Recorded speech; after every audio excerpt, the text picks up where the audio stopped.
Hi guys, welcome to the Wednesday night edition of Whatever Happens Happens. This is Debbie, and there's nothing really going on, so just pop some popcorn and put the kids to bed and be prepared to be bored out of your mind. Yes. Take that gun out of your mouth just for a few seconds. Victor's put it right back in. Shave your butt and learn to walk backwards, people. And let the dog do what it wants. Victor loves Mr. Midnight Movie. He's over here cracking up. What, baby? Yeah. And co-starring Victor. Co-starring Victor. How many kids did you bring? How many of the Guatemalan kids did you guys bring over to the house? They were giving them away downtown. Yeah. Oh, shit. You can have them. You can have them You can have them hold signs in front of your bail bondsman store. You know. Absolutely. Be in jail, hey! Sandwich signs. Up some business, Victor. Come on. Get it before the guy the buy gold guy gets him. You know. I wonder, where are those kids at? Victor said, "Go get them to work on our lawn." Yeah. I went to Lowe's earlier tonight, and I bought all this stuff to redo this bathroom that I don't like, this guest bath. And Victor's like, "Let me guess who's going to do all of this work." And I'm like, "Yeah, go do it, please, baby." I mean, I bought everything. I got wainscoting, I got chair rails, I got paint, I got all this stuff to do. For a guest bathroom, huh? Yeah. Because if I came over, I'd want to go in the major bathroom to do my business. Well, this is a little guest bath. They call it a powder room at the front of the house. What?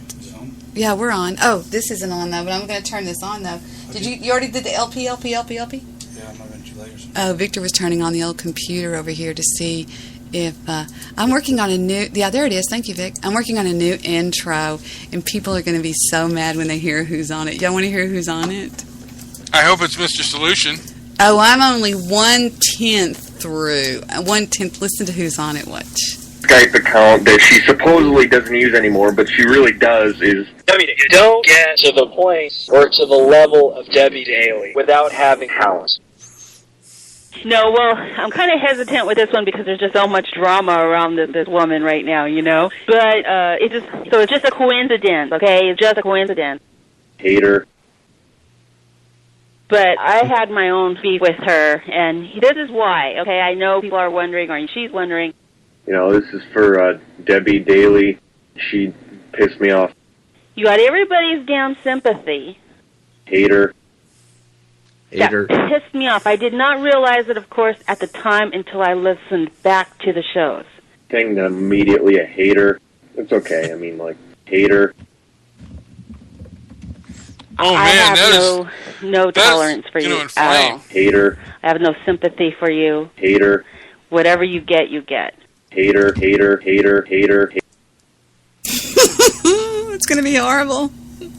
That is going to be the most inflammatory intro ever. Dude, I decided to take everybody that... Oh, hold on, I'm turning my microphone. Sounds like a ship going... Hi, everybody, we're off to Mediterranean. Turn off your vibrator. It sounded like a ship's horn. So, what's going on with you mullets out there in California? What are y'all doing? Well, should I tell her, JP? Tell her everything. Tell her about the lady you've been chatting to also. Okay, well, I'm going to tell her... Well, should I tell her about the lady I've been chatting to or the show we just did? You know what? I think she'll be really interested to know about your new lady friend. Okay. You know, because... Okay, there's this girl named Clarissa. I forget. I can't even... Questella. And I have... Let's see. She's trying to get me to go on this webcam shit.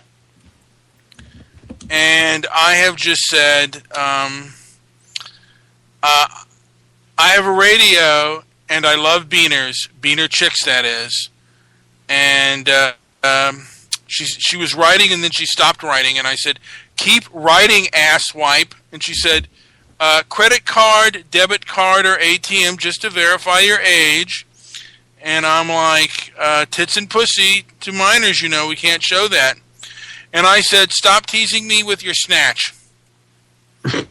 and she said, "I'm inside waiting for you. Can you see me yet?" And I said, "The only time I give out my credit card is for the real thing.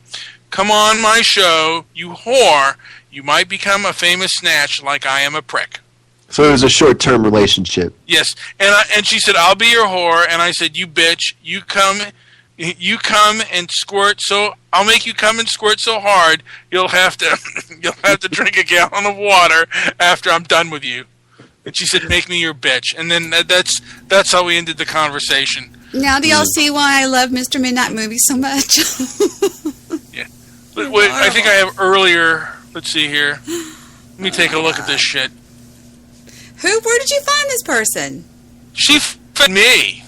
Where? She. You were trolling one of those. Don't One of give those. away your secrets. No. She found me. I did not find her. You were on hamster.com or whatever it's No, called. no, I wasn't. Oh, okay. I don't remember the name of And it. I just told her. Okay. I said to her, "Oh, hold on." Come on, don't leave us in suspense. Oh, I told her. He told her my social security number is. Yeah, I said I killed 3 Mexicans with my bare hands today, and she said I would like to ask you to exchange pictures, but I'd rather see each other. You can see the real thing on cam. You want to? And I said I only want to see your spick face live in person. If you want, if you want, I can kill 4 beaners in your name. And she said her name is Jenny. And I said, are you a beaner, a coon, or a honky? This is killing me here. Oh my God. All right. That's and so it was like Jewish producer said, it was a short, quick relationship then, right? A short-lived, not a long-term relationship, correct? In and out. No, in and out. And I want her. Maybe should I add her to the group call and see if she'll come on? Hit it and quit it. Absolutely. I was just going to take a walk down memory lane with some of y'all's old shows and my old shows. Oh, Paul failed. Bitch doesn't want to come on. Fuck you, lady.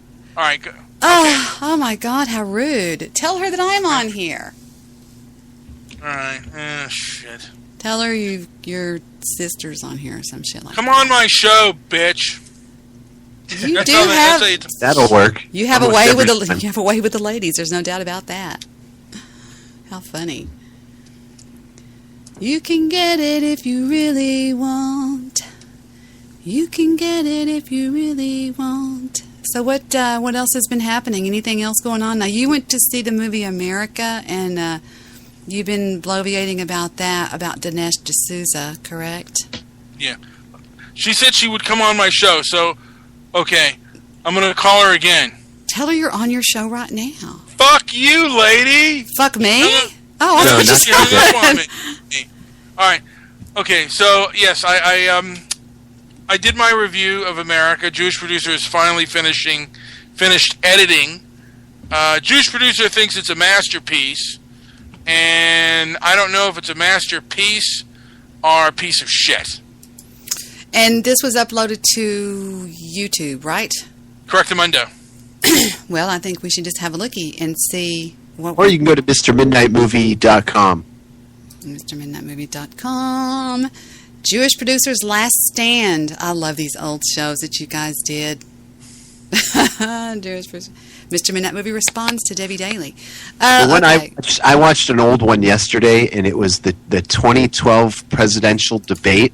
And it was where Mr. Midnight Movie critiques all the candidates that we're running against. Mm-hmm. And you were on the ticket with Bathtub Girl. Oh, my God. Oh, my God. Ugh. Classic. No. Absolute classic. But anyways, I digress. Wrong. Okay, I'm looking you up right now, Mr. Midnight. Yeah, there you are, Mr. Midnight Movie. So this is a big deal here. This is I'm getting the exclusive. Is it on Mr. Midnight Movie on YouTube? Correct. Oh, there we go. Mr. Midnight Movie reviews America. Imagine the world without her. All right. Uh-oh. Is this going to be real or what? I hope so. Let's take a lookie. There's the golden hamburger. Yeah, got to You went start to off the with movie hamburger. theater tonight and you saw America? Yeah, America, imagine the world without her. Did you hear that Costco is taking America off their shelves? Yeah, it's censorship. Censor Nazis. How could they do that, man? They're a private company, just like, you know, Why like did? Blog Talk couldn't handle our shit. You Well, know? I guess the question is why. You know what? I don't know, but I just know. Well, you saw the movie, so Yeah. why would they take it down? What was the do you know? Was there something directly related to Costco? I think Costco is an Obama supporter, and this kind of hits hard on Obama. That's it. You know? What's that? There's nothing specifically that attacks Costco. No. That's You know, that's straight up censorship. Then Yeah. that's 1984, man. You know, and the film was okay. You know what? The most interesting part of the movie was when he gets into Saul Alinsky or Paul. Was it Saul Alinsky? I don't know if you ever heard of him, Paul Alinsky or Saul Alinsky. And it talks about him and how he organized. What was he? Was he a gangster? You know what? He worked for a gangster, and then he started to become into the unions, and he learned how to manipulate the masses. Saul or Paul? One of the two. Yeah, I think it was Paul Alinsky. Hold on Yeah, one I second. think it's Paul Alinsky. And it also talks about like how Hillary Clinton was influenced by Paul Alinsky. She was at one time a Goldwater supporter, and then she was at a church, a Methodist church, and she basically, you know, fell for a pastor there that was pretty socialist, and he was all into social justice and shit like that. What was so controversial about the film? You know what? It wasn't as controversial as I thought. Well, what was it about? America, it's a big title. What was it about? Well, America was about what would the world be without her, and those who think America... He interviewed quite a few people who thought America would be better if it never existed. And he basically let these people kind of talk and explain themselves, and then he went in and I guess would debunk what they said. And what do you think you could do better? You know what? I think I could do better with the follow-ups on the interview, because I thought it would be an interview and then a follow-up to what they said and an explanation on how they were right or how they were wrong. So people came in with their ideology, and he let them talk, and maybe just said, we're going to use that or not use that, we don't know, and then added in sound bites after the fact, instead of actually doing a real hardcore interview. I remember him in an interview, he said he didn't want to have an I gotcha moment, and he let them explain everything they had to say. They had Saul Alinsky, not Saul Alinsky, they had Michael Eric Dyson, they had Ward Churchill, they had a couple other lefties and individuals who've written history books from, I guess, the proctologist view of America. They kind of debunked them. So is this attacking right-wing politics or left-wing politics? You know what? It seemed to be, kind of, I guess, the same way Michael Moore attacks the right. Is Jewish producer taking a bong hit on the video or in live person here? Because I definitely heard a bong hit. I don't know what that could have been. Yeah. How much longer is the video, by the way? It's another 2 minutes and 50 seconds. That's a terrible picture of Dinesh D'Souza, by the way. But go ahead. Let's finish listening. It makes him look kind of weird. He kind of looks like Deshaun Porter, but anyway. Deshaun, big country. He is Deshaun Porter. D'Souza attacks the left. I can find them both entertaining to a degree. It's not, you know what? It's not even my favorite. You know, and this one was not by far my favorite documentary. Although, you know, I am moved to say, I think that me, you, Mr. Midnight Movie, and Mr. Solution, and the One Angry Jew should produce a documentary on white guilt in America. Or It takes a team. Yes, it does. I'm dead serious. I think I could even get some investors on that, because I think that if people are paying money to see this, they're damn sure. But we don't want to call it white guilt. We want to call it something like racial. Something like. Well, I thought of the word inflammatory. Well, okay, but we need to talk about the seriousness of the racial undertones that go on in this country that everybody seems to ignore because everybody thinks everybody's getting along and everybody accepts gays and, everything's fine when it's not. It's not fine. Well, but the truth is people don't talk about certain things because they're afraid of who will get inflamed. And back in the day, anybody who spoke out against America, that would inflame the country. There was in the 1950s, there was a blacklist. Anyone who was even thought of being a communist was blacklisted. Today, the blacklist is of conservatives, and particularly if you talk about anything that's racial, you will be pretty much blacklisted. Look what happened to Paula Deen. Unbelievable. I heard some of the details come out on what she was doing, and the reason she did what she did is she was putting on a themed party, and the theme of it was much like that of a Civil War reenactment, and she simply wanted the black servants at the party to dress like they used to dress back in the 1860s and 1870s and the 1850s.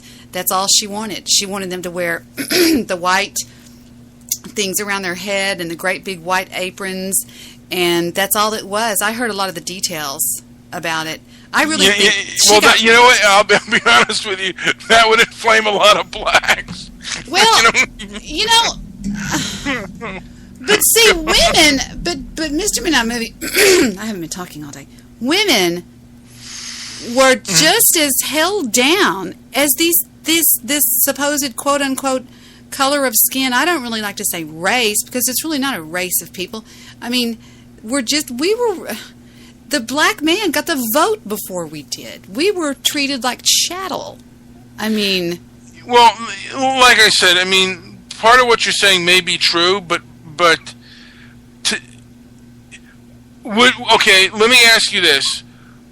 If I were in Germany, how about if I had a party and I wanted the Jews, and there were some Jews there, and we wanted them to dress up like concentration camp victims, and we wanted to dress up in Nazi soldiers. Would that be acceptable? I have said on my show many times before that the slaves were not treated that bad. Some of them were, oh my God, yes. If you go watch that film, 12 Years a Slave, but that is a certain kind. That was a certain breed of men that could abuse a human like that. I don't know men that would abuse a dog like that. Did you see the movie, by the way? No, I just saw the trailer. That was enough. That was enough for me to see. And the thing about it is that let me just show you how something bothered me. Mm-hmm. We were looking on YouTube under what's it called? Okay, hold on. Let me show you what we were. And I'm going to play this for you, but I'm going to turn my headphones down. Okay. And I want you to see how much this bothered me so bad that I'm still not over it. I'm still not over it. It upset me so bad. It's a team of people. It's some policemen that bust into this house, and simply because this dog was barking, they shoot it and kill it. But they don't show it. But I was so upset about it. And Victor was like, Debbie, you mean you got that upset over the killing of an animal? And I said, yeah, sometimes I like dogs better than people. But anyway, let me see. You have an incoming call from MR. Solution. We're in trouble. I knew it. And hold on, guys. I'm going to answer the phone and I'll tell him we're going to have to add him. Hello, Mr. Solution. Well, hello there, Debbie. Can you hear me? I can hear you just fine. I had to put the boys on hold because they have to add you to our call. For some reason, I can't add people to my call anymore. I was just thinking of you because I was drinking my apple cider vinegar at the moment. Right. Well, I just finished mine, so... Oh, it's killing me for some reason tonight. I think it's because I haven't eaten yet. Do you ever do it on an empty stomach? Well, you know, I was thinking about that, which is the best way to do it. And I think, as a general rule, any supplement should be taken with a meal. Yeah, that's what I'm thinking, I'm just about to have a meal, so I'm going to be listening to you guys. I just wanted to call in and say hi. How are you? Hi. Yeah. Hang on just 1 second. Don't go anywhere. Hang on. I'm going to hang up, but don't go anywhere. Okay, let me go back to the guys. Can y'all add... Debbie, you numbnuts, I'm sorry. Join call. Hey, can y'all add Mr. Solution real quick? Yeah, I'll do that right now. I can't add anybody anymore. I'm going to have to contact Skype. I think we're in trouble. I think he was listening to us. Anyway, yeah. All right, let me add him. You know, I knew a guy who was telling the story of a father who bought his son a gun at 11 years old, and he said, you know, you cannot point that. You can't run with that gun. You can't point that at people. Right. Is he there? Mr. Solution, are you there?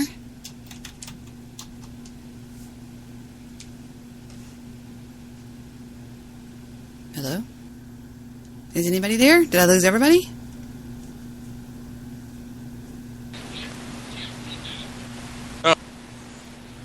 What happened, Debbie? You dropped. No, I did. No, I'm right here. I didn't drop.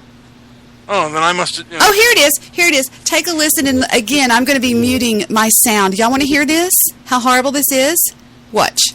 Okay, go ahead. I'm going to mute my headphones. So I won't... Oh, it says confirm your age. Content warning. Okay. I have to confirm my age by signing into Google. Damn it. Okay, I have to sign in and do all this stupid stuff. Hold on. This is amazing now. This really blew my mind when I saw this. But I never got over it. I said, I had to scream at Victor to stop it right in mid. I was like, turn it off! Okay. Oh, here it comes. I'm going to mute myself. I'm going to mute my earphones so I can't hear it. Okay, take a listen.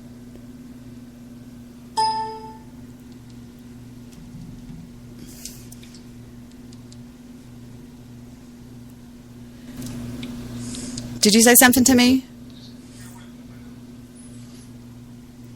No, I didn't say anything. I can't hear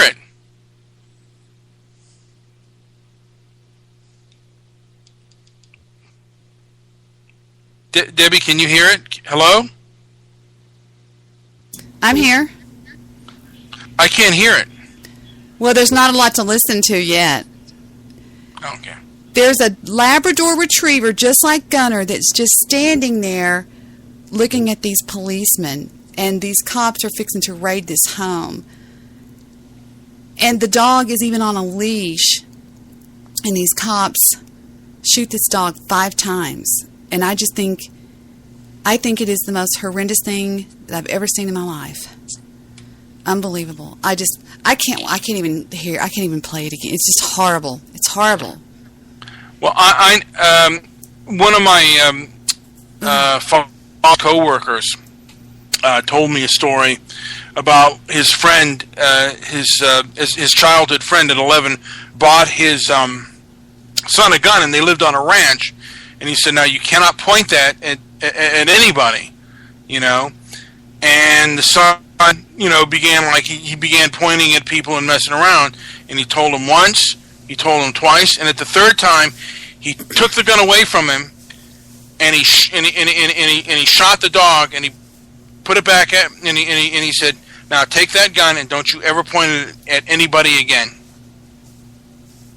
He did that? Did Mr. Solution ever make it on the call? I see him. I see him there. Mr. Solution, are you here with us? Mr. Solution, are you adopting any Guatemalan children? I think it's horrible, and I think I am going to expose cops for what they are. They shoot kids. They shoot dogs all the time, and I hate it. Yes, I'm here. Have you adopted any Guatemalan children, Mr. Solution? Well, that's a comical question. So, ha ha ha. The thing of it is, I'm going to be monitoring you all. I'm preparing a meal. I just got in from working out, and I just did my Bragg's apple cider, Debbie. And I'll be right back. But I'm going to be listening, okay? Did you see any difference over the last 24 hours from your Bragg's apple cider vinegar? Anything? Well, possibly. I think, if I could say so, urination was a little bit more frequent, and but that's okay. That's the only thing I potentially noticed. Right. Well, it's because, a little... See, this is the problem with me. I'm so healthy, it's hard for me to improve. So, I do use these aids. I know it's good, based on the research and this sort of thing. But all it can do is just continue to enhance an already good condition. But I think it is a good thing. I told you I had a conversation with a guy who was, pretty expert in this field. And he told me, I told him I had the Heinz apple cider vinegar. And he said, no, you need the Bragg's. I said, but I can't find the Bragg's. And he told me to go to Whole Foods, which was, across the street, which I did. But let me say this, to be healthy, it costs a lot. Not only does it cost a lot, you have to be informed, because you can't find Bragg's anywhere. It wasn't at Whole Foods. It wasn't at, we have what's called, it's a big supply store for restaurants and this sort of thing. Uh-huh. And, of course, there is Trader Joe's. Trader Joe's didn't have it. They had their own brand. So all I'm saying is that... Where did you finally find it? At Whole Foods. Oh, okay. Yeah. Now, Whole Foods was sued not long ago. They paid a huge lawsuit because they were charging more than they should have been. They were actually sued by some consumer agency. But at any rate, I did find it at Whole Foods. I got a quart for about $5. So the only thing I would observe here is that two things. Well, number one, it's expensive to eat healthily, and you have to be very knowledgeable, because look at how much research, say for example, Debbie, you put into finding healthy products. Yes. And so those were just two observations that I noticed. Go ahead. No, you're right. I think that informing people is great. That's one reason why I love doing this podcast. I love it. Right. Okay, well, look here. I don't want my dinner to get cold. So go ahead and go eat your dinner. I'm going to be listening. And call back in. You'll be a part of the call. All you have to do is just pick up add call, and you'll just be right back in without even calling in. No, I'm on mute.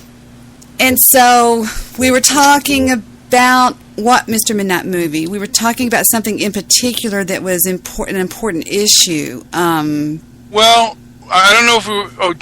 by the way, I mentioned that my blood sugar was 400 today. Mr. Midnight Movie, I cannot tell you how quick drinking 2 tablespoons of Bragg's apple cider vinegar will completely cure you of diabetes.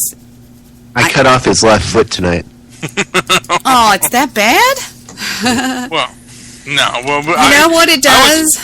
Bragg's, I'm sorry to interrupt you, but if I don't, I'll forget. Bragg's apple cider vinegar cures diabetes by getting rid of it. It helps the body to assimilate sugar before it has time to get to you and hurt you. Truth, absolute truth. I will definitely look into that, and just for fun, I might throw some Bragg's apple cider vinegar in Stabby's face.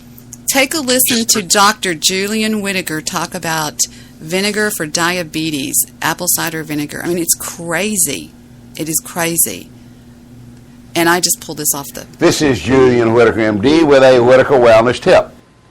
Are you looking to lower your blood sugar?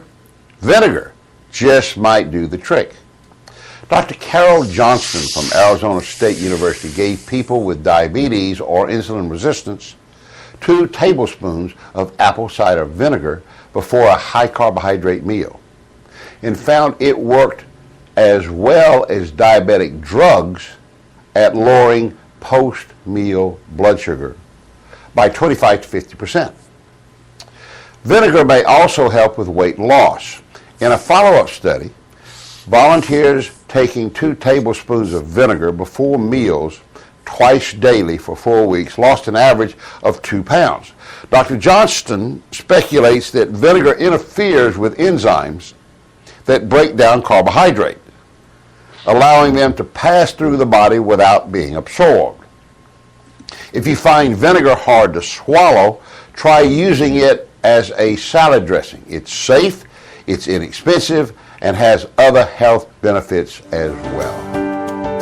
I'm Julian Whittaker, MD. We are going to cure you of diabetes with apple. If you don't buy some, I am going to send you in the mail a bottle of apple cider vinegar. I'm going to do it.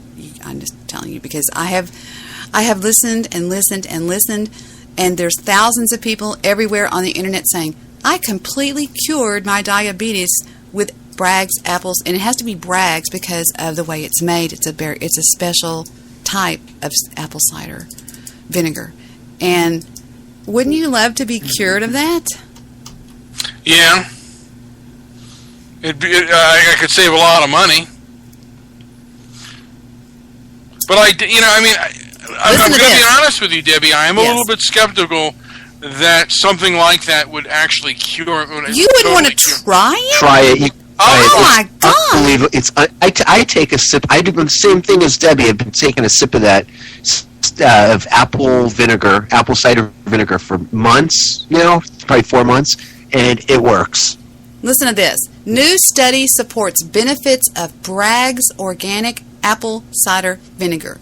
New study. Therapeutic effects of daily vinegar ingestion for individuals at risk with type 2 diabetes.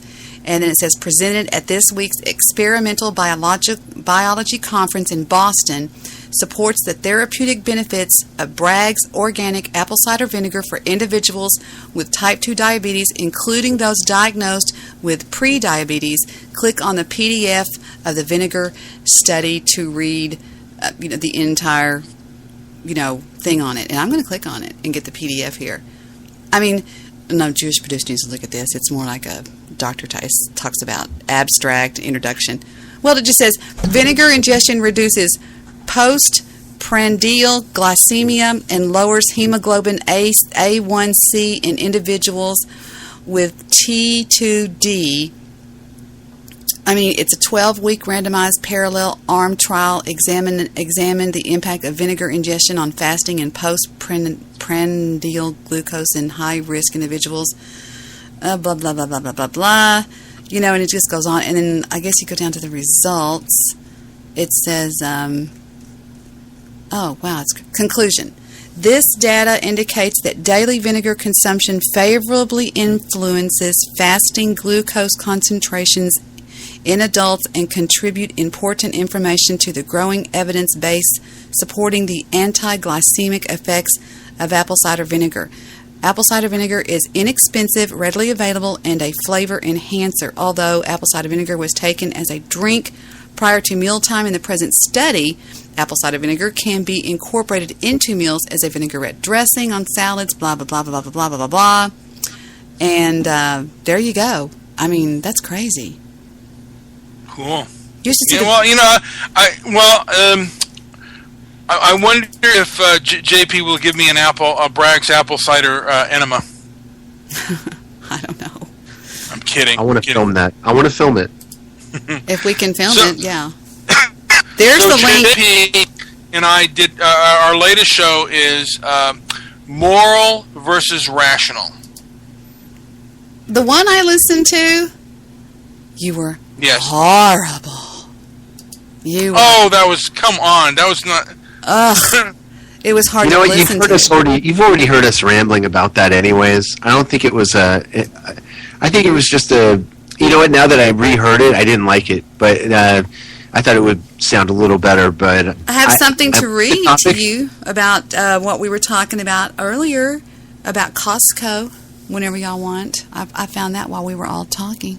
So What about You see, Costco? we turned you on to a topic you had to go research. You See? something out. It You're full of says- crap, Debbie. July 7th of 2014, on Monday, the Examiner.com learned that wholesale retail giant Costco began removing Dinesh D'Souza's best-selling book, America, Imagine the World Without Her, from their store shelves nationwide. Jerome R. Corsi of WND said that Costco has sold more than 3,600 copies of the book nationwide, with 700 copies sold last week as D'Souza's film by the same name opened in more than 1,000 movie theaters. Gerald Mullen, an Academy Award-winning producer of Schindler's List, produced the film, and the film was released nationwide. Dinesh D'Souza, the creator of 2016 Obama's America, takes viewers through a discovery of who built America in the times in which they lived, bled, and sacrificed in order to build a great nation such as Christopher Columbus, George Washington, Abraham Lincoln, and Frederick Douglass. The film also profiles present-day critics and to hear their stories and lets the audience decide which America the audience believes in and whether America is at the crossroads of hope or disaster. However, it appears that Costco does not want anything to do with Dinesh D'Souza's best-selling book and issued the pull order requiring all Costco stores nationwide to remove the book. Scott Lose, an inventory control specialist in the book department at Costco, in corporate office in Ossaquah, Washington, which is near Seattle, confirmed. The order went into effect on July the 1st of 2014 and requires that all copies be removed no later than July 15th. Corsi contacted D'Souza for a response, and he said, "If true, this would be very odd. We're in the process of finding out what's happening. I look forward to getting to the bottom of this and continuing the strong relationship my publisher and I have with Costco." As news spread that Costco is removing D'Souza's book, consumers took to Costco's official Facebook page to express their outrage. As one Costco shopper said, "If you don't put D'Souza's book back on your shelves, I may take my money to Sam's Club instead. This explains why I have not seen any conservative audiobooks in Costco since Mark Levin's Liberty and Tyranny several years ago, and even though conservative books have been regularly outselling progressive ones in the past few years. This is incredibly disappointing and short-sighted on your part. Honor your customers or we will vote with our feet." Costco's co-founder and director James D. Sinegal spoke at the Democratic National Convention in 2012, fully supporting President Obama, and generated controversy in 2012 when Costco appeared to be making a large dividend payment by the end of December 2012 to help shareholders beat upcoming Obama tax increases in 2013. Peter J. Riley of Forbes said concerning the large dividend payment, "By supporting President Obama, Mr. Sinegal was, in effect, supporting higher taxes, and now he supports a tax planning maneuver to avoid some of the tax for himself and his fellow shareholders." This is the last sentence. Costco's management has not yet responded to the hundreds of angered consumers on its Facebook page on the removal of D'Souza's book. And Yeah, I heard about that. oh, Did you hear me? yes, that scared me. Yes, dear. Yeah, they have. Costco. I don't know why they did that. It was kind of stupid and short-sighted. Decision to have Dinesh's book for sale, and I think that's appropriate.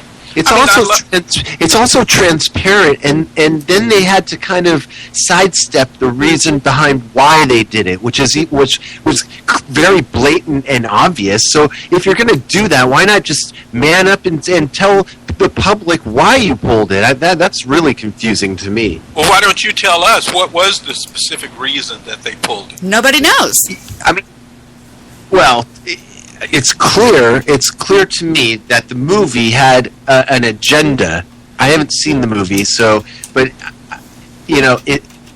it's basically because of the presentation of the movie, and based on what Mr. Midnight Movie has told me about the movie, it sounds to me like Costco pulled it for whatever reason. For political reasons. For political reasons. Okay. If you follow the blood trail, and you follow the evidence, you'll see that he spoke at the convention. He was an Obama supporter. So if it looks like a fish and smells like a fish, it's probably a fish.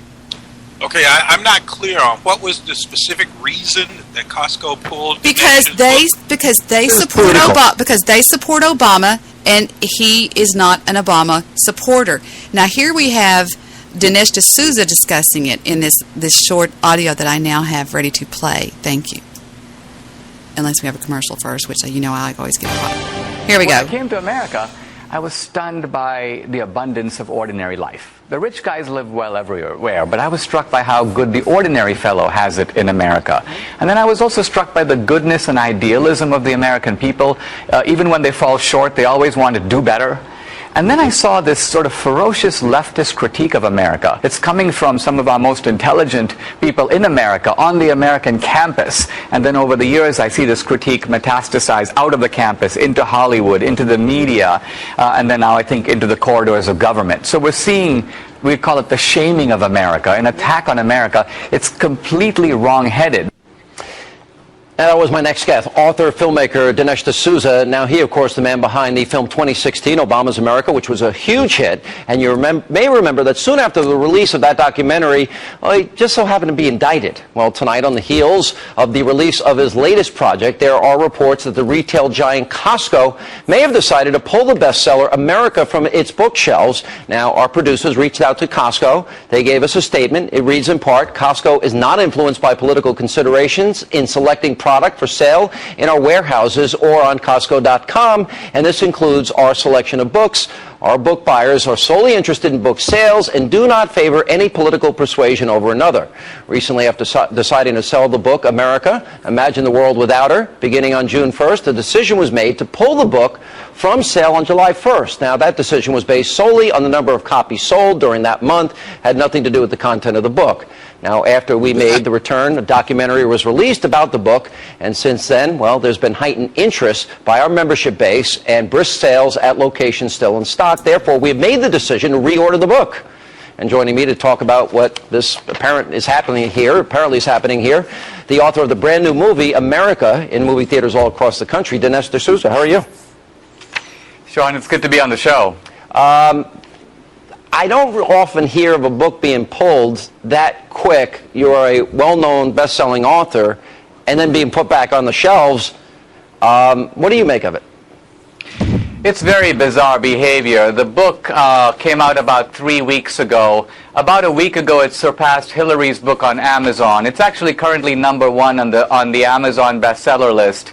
So the sales of the book have been strong. And then, of course, a few days ago, my movie opened in 1,100 theaters around the country. So obviously the book is a companion for the film. Yeah. And so right on the eve of that, Costco decides, some top executives issue the edict, pull every book from the Costco shelves. This is absolutely... Okay, we get it. Nobody understands why it is. It's a political move. Trust me, that's all it is. It's political. Well, lying and, or stupid. They're lying. They're lying their ass off. I'm sorry, go ahead. I just said they're lying their asses off because they go, oh, well, we just pulled it because it wasn't selling very good. Oh, please. Yeah, they're lying or stupid. Now, look, I love truth. That's who I am. I'm a purveyor of truth. And Dinesh D'Souza is a master debater. There's no doubt about that. I listen to him, and actually I learned from Dinesh. And you could certainly kick his ass on certain issues, though. because even he has flaws. Now, I'll be in court tomorrow, which is wonderful, and I feel sorry for the opposition.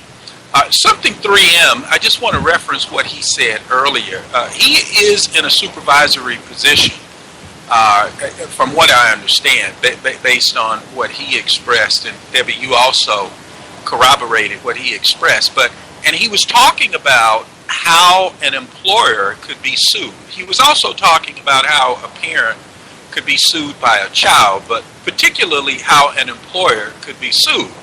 Now, that was very interesting to me, and I think, Debbie, being the sharp person you are, you'll pick up on what I'm about to say. You will anticipate what I'm about to say, which means that he would be ripe for being sued.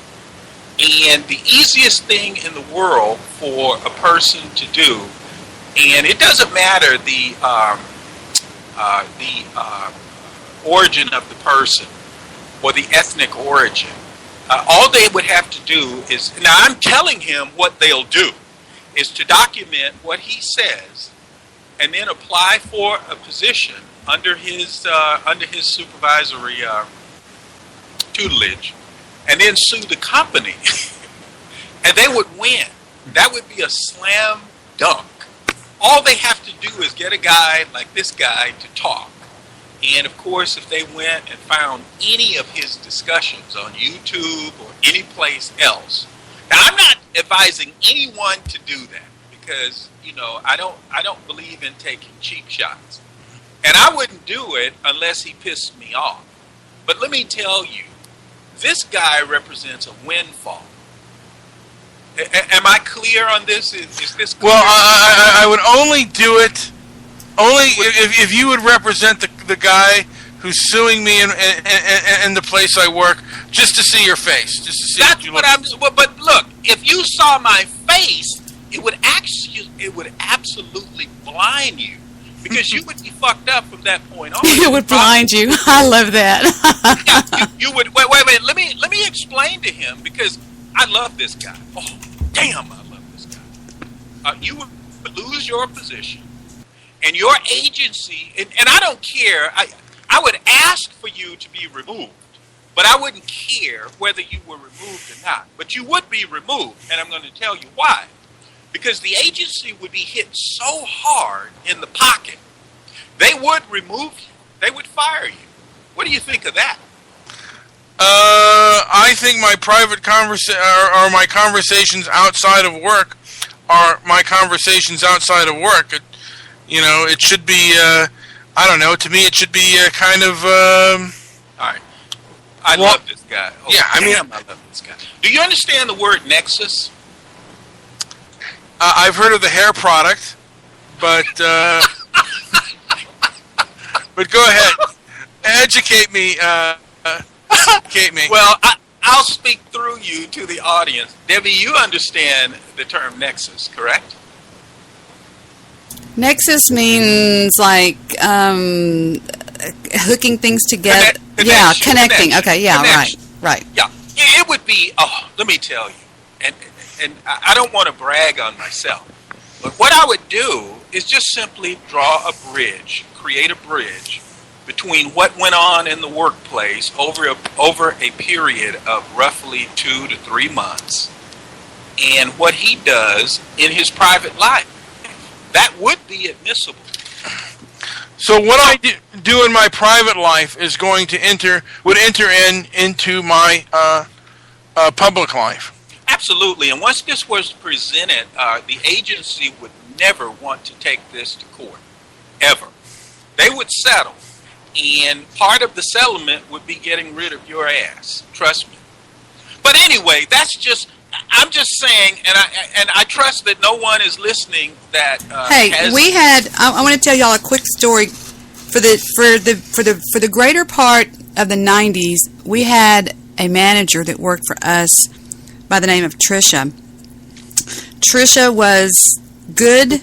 She was sassy, and I remember she would always go, "Phone office," whenever she answered the phone. "Phone office," and she was just real cocky.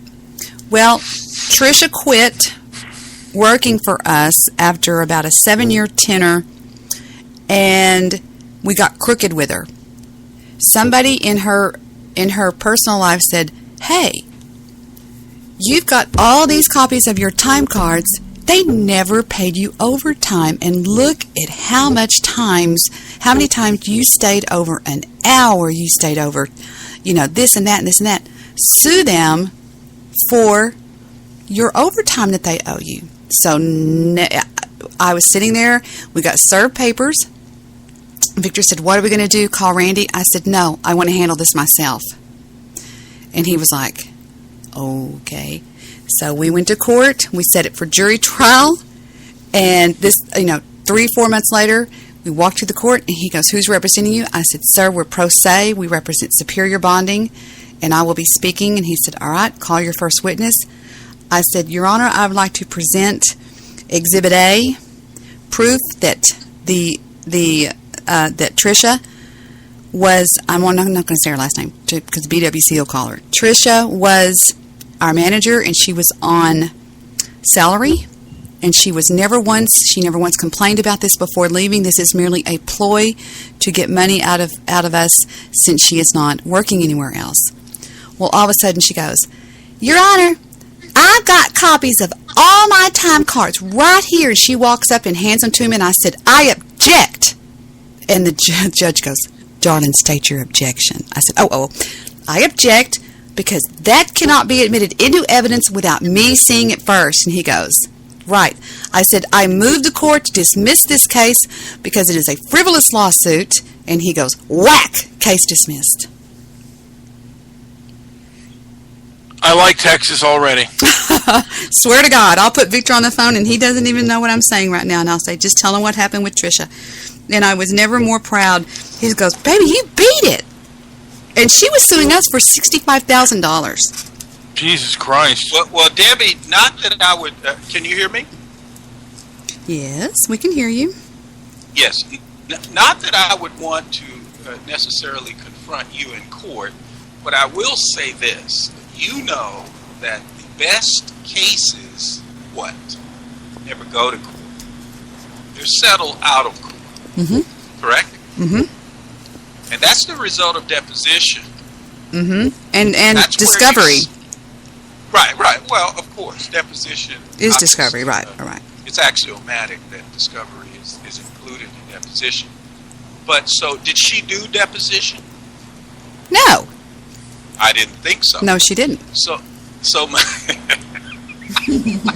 so my point is simply this: I have had defendants actually go back to their clients and say, "We need to settle this. Mm-hmm. We don't want to take this any further." And so all I'm saying is that's why deposition is powerful. It's just a little mock trial almost. Excuse me? It's a little mock trial almost. Oh, absolutely. And absolutely. That's just what it is. And so I think whoever was representing, you say she went pro se? Yeah, she was pro se too. She was a cocky. Okay, that's her problem. She didn't understand. Tried in front of Pat McDowell. I'll never forget it. Tried in front of, be careful with the devil lettuce. Tried in front of Pat McDowell. I'll never forget it. Because the judge looked at me and was like, "Are you sure? Because this looks pretty cut and dry to me." I was like, "Go ahead." Right. But just getting back. So she didn't have a chance to really, to fight her case because she was preempted, which is good. I think that's great when you have the advantage because court it's a gentleman's way of fighting. But going back to the point I was making earlier, 3M would be absolutely... It's not him that would be destroyed, although he would be destroyed in the fallout. It would be his company, because you go for the deep pockets, correct? That is correct. Well, I'm not asking you, but... Well, okay, well... I was asking Deb. Oh, okay, I'm sorry. Jeez. Well, I'm glad you knew that, though. But you go for the deep pockets, and so whatever ancillary or fallout there is, such as he would lose his job, he would certainly lose his job as a supervisor.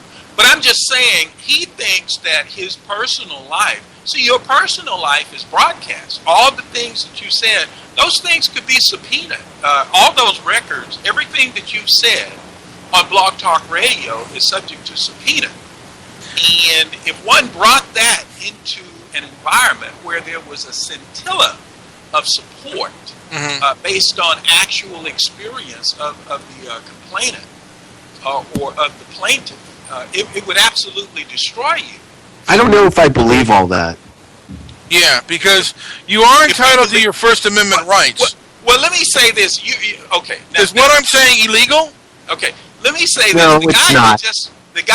This is fear. This is bullshit. 100%. The guy that just spoke up is an idiot. But at any rate, First Amendment rights apply to the government. That limits the government's power. You say anything to your supervisor, like you say, tell your supervisor he or she is an asshole, and it could be true. It could actually be true. And you say, I'm exercising my First Amendment rights. See how far that gets you. Are you there? I'm there. I'm looking up the First listening to Amendment. what you're The saying. First Amendment of the United States Constitution says, and I quote, it says, I want to read this straight off the text. Congress shall make no law representing an establishment of religion or prohibiting the free exercise thereof or abridging the freedom of speech or the press or the right of the people peaceably to assemble and to petition the government for redress of grievances. Where does that say it's only for for businesses? Well, who's the subject? Well, yeah, individuals are allowed. Hold on, 3M, if you can hear me. I'm asking Debbie a question, if you don't mind. May I? Who are the what? No, who's the subject in that sentence? Establishment of President Congress. Bingo. Shall make no law. Right. It says Congress. So is it only Congress that is allowed free speech, not the individual? Oh, jeez. Okay. It's a fair question. I'm going to allow that, Mr. Solution. I'm the judge. I'm going to allow that. Go ahead. Answer, please. What are you eating, by the way? It sounds delicious. I'm sorry. What did you say, Debbie? I said I am. Eating. It sounds delicious. I said I'm the judge. I'm Judge Debbie, and I said to him, "I'm going to allow that, Mr. Solution. Will you please answer the question?" I'm eating cheese enchiladas. Okay. Wait, because when you sue somebody, wait. Let me put this out there. Hold on, 3. Jeez, bloviator. Okay, go ahead. Debbie, thank you. Debbie, since you said it, I'm going to respond to the question. Restate the question, please. Restate your question, sir. All right, I'm going to rephrase another question here. Oh, jeez. Thank you. So, as an individual who speaks outside of work, you're going to sue me for what I say outside of work, and put that. Well, okay. Objecting, you're leading the witness. Okay. Okay. You're gonna Okay. So you're saying that I could be sued? Thank you. Because it's not more. Do you think that is moral? Do you think that's a right thing to do, to sue somebody for their activities outside of work that don't involve work? Debbie, can you tell him what was uttered, at least on my part? I know there's selective hearing going on here. Can you tell him what I stated earlier? You stated that if, as a supervisor, if an employee came across, who or somebody who went to be hired, and I didn't hire them, and they chose to sue me, they could sue me on the activity that I do after work, the things that I say on radio and hold on a minute. Let me give you the wording. If they were denied a certain benefit, condition, or privilege of employment, okay, those are the operative terms. If they were denied that, and then they documented how they were treated by you on the job in support of the denial of those privileges. And then they made a nexus between that and the way you speak in your public life. That can be entered into evidence if it's germane to the suit, which it would be. Because that would show your animus. It would show your motivation, your MO. And hold on, let me finish. And okay. Your agency would be dead meat. Is that correct, Debbie? Debbie works in law. Right. No, I believe that is the law. He is quoting the law. Wait. Mr. Solution, wait, before you continue, can you mention something that I've said that can you mention something that I've said that would cause me to be dead? Can you mention of 3 things that I have said? Oh, absolutely. Oh, shit. Are you kidding me? Well, come on. Are you kidding me? No, I'm not. No white guilt. The hate show. Come on. Okay. Please. The hate show. You're blind to your own crap. But look here, we can move. That was all for fun. The hate show. Who doesn't fucking? Come on. Well, let me say this. You could laugh your ass off when the nexus was made, and the evidence proved weighed in favor of the complainant or of the plaintiff that you did exhibit discriminatory behavior in terms of a privilege, condition, or how about the benefit in terms of a privilege, benefit, or condition of employment? So, look, I don't want to go back and forth. Okay, but I also want to say that being against white guilt is not being in favor of racism. And then, let me say this, and then they could sue you civilly. Which, if I were in the situation, that's what I would do. I would not only sue your agency, I would sue you personally. As a gentleman. I have something interesting to read. It says, a rude and mean-spirited boss. Yes, being rude and mean actually is a bad thing for a boss. I know it sure doesn't appear that way to many people who feel like bully bosses get rewarded by company executives for ruining the careers of regular people. But consider this. The bully boss does not come across well in court. An employer can have the best case in the world, but on the witness stand, if a supervisor becomes rude, insensitive, the jury will simply not want to depart from the golden rule.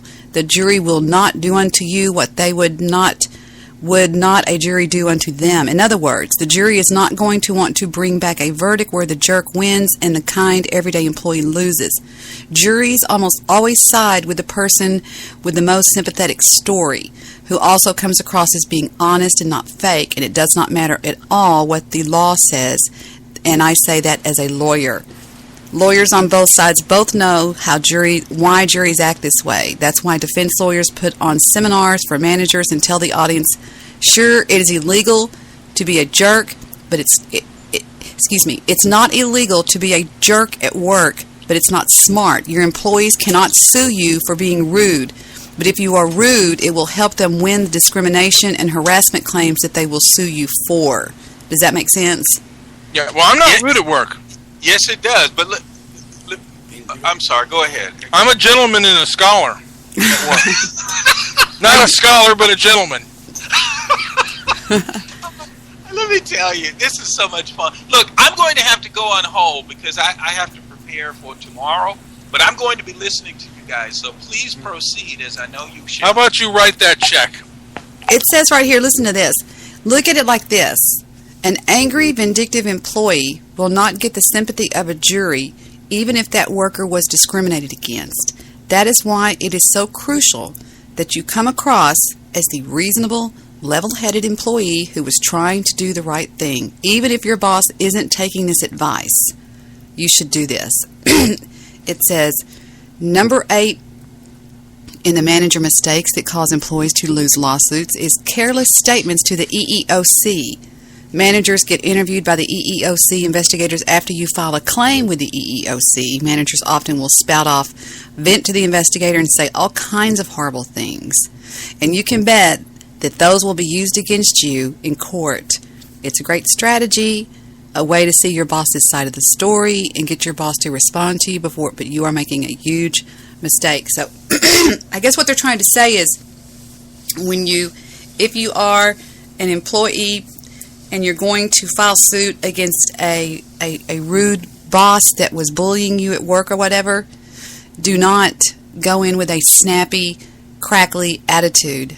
Go in as a meek and mild, defeated person that don't say anything bad about, my boss was a jerk. This guy was an asshole. He treated me like this, blah, blah, blah, blah. Then you're surely to lose any kind of lawsuit. And I must have been doing something when we started talking about this, but to sue under the hostile work environment clauses, I got sued, but we got sued for back overtime. And she had $65,000 worth of overtime, but she never mentioned it at the time. And I even told her before we went to court, I said, it's just like the thief that isn't the least bit sorry that he stole until he gets caught, and then he's terribly sorry that he stole. So before that, and I said, when you were working for us, Tricia, you never once said a word about working overtime. But now that you're out in the private sector, not that we were the cop shop or anything, but now that you're out there not working, you've got some aunt or uncle that's going, you need to sue them for all that back overtime that you had. I said, had you come to me and said something and been nice to me about this, perhaps we could have worked something out. But no, you went and sued me, and now you're stuck with nothing. And I said this to her out in the hall. I said, look at you. You lost on a technicality. And he dismissed it with prejudice, which means you can't refile. So have a nice life. Yeah. Yeah, that's a shitty thing to do to someone you work for, and particularly if they treat you pleasantly. But even if they don't, man, I've never, because I've had employers say some awful fucking things to me, and I never would think of suing them. It just would never cross my mind. Yeah, it's crazy because, I told her, and I said not to even mention the fact that you came in late millions of times and you called in sick millions of times and you were paid for that, okay, because you were salary. You got blank on the 1st and blank on the 15th, whether you were there or whether you were not there.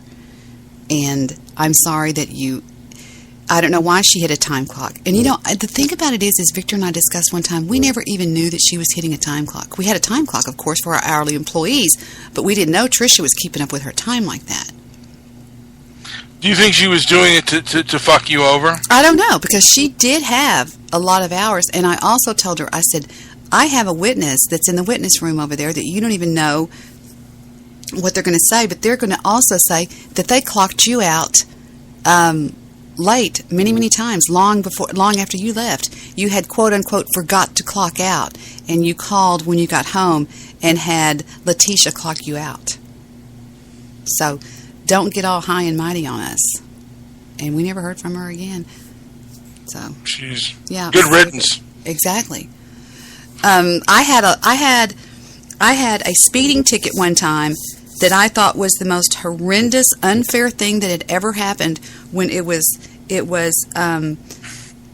what's it called when you go back to school? The alumni go back. It's homecoming. It was homecoming weekend, and I had all the cheerleaders' megaphones in the back of my car, and Heather with her pom-poms and everything. We were late for school because I had painted them special for the homecoming, and we were on our way to school, and I got pulled over. Well, he wrote me the ticket, and I said, I'm setting this for jury trial. And I set it for a trial by jury, and went in, and before we picked a jury, I decided to go with TBC, which is trial before the court, and the judge said to me, okay, are you representing yourself? I said, yes, and they all kind of snickered over there because all these cops were in there just to watch because, as you know, I was hated. They were over there. All these sheriffs were snickering. I said, yes, I'd like to call the complainant in the case. So he comes up on the witness stand, and I said, can you tell us what happened that day? He goes, well, I clocked her at 85, but I rode her for 62. I said, you clocked me? I said, you think I could do 85 miles an hour down Tripp Road, a 2-lane country road with my children, 85 miles an hour? You clocked me at 85, but you wrote me for 62. And I looked at the judge and I said, Judge, I'd like to move for dismissal of this because he lied on the complaint, and therefore it is available to me to file for dismissal of this case. And he said, okay. And he sat there for a second, and he took his gavel, and he said, case dismissed. And he said, here's the paperwork, take it to the clerk. And I walked over by that cop, and I said, what's wrong, Officer Friday? Or no, officer. I said, do you have your one bullet with you or something? I said something really smart. I said, I'd have to ask Heather. Tore up the papers and threw them in the trash, and Heather goes, Mom, I can't believe you just did that. You know, and I was just like, and we just walked straight out of the courthouse. And the judge goes, here, take these to the clerk. And I was like, and I just went rip, rip, rip, and threw them in the trash can and walked out. You know, it's just ridiculous. It's ridiculous. The frivolous lawsuits. Like, I was talking today about that mullet Ken Goldberg, and I know you're listening, Ken.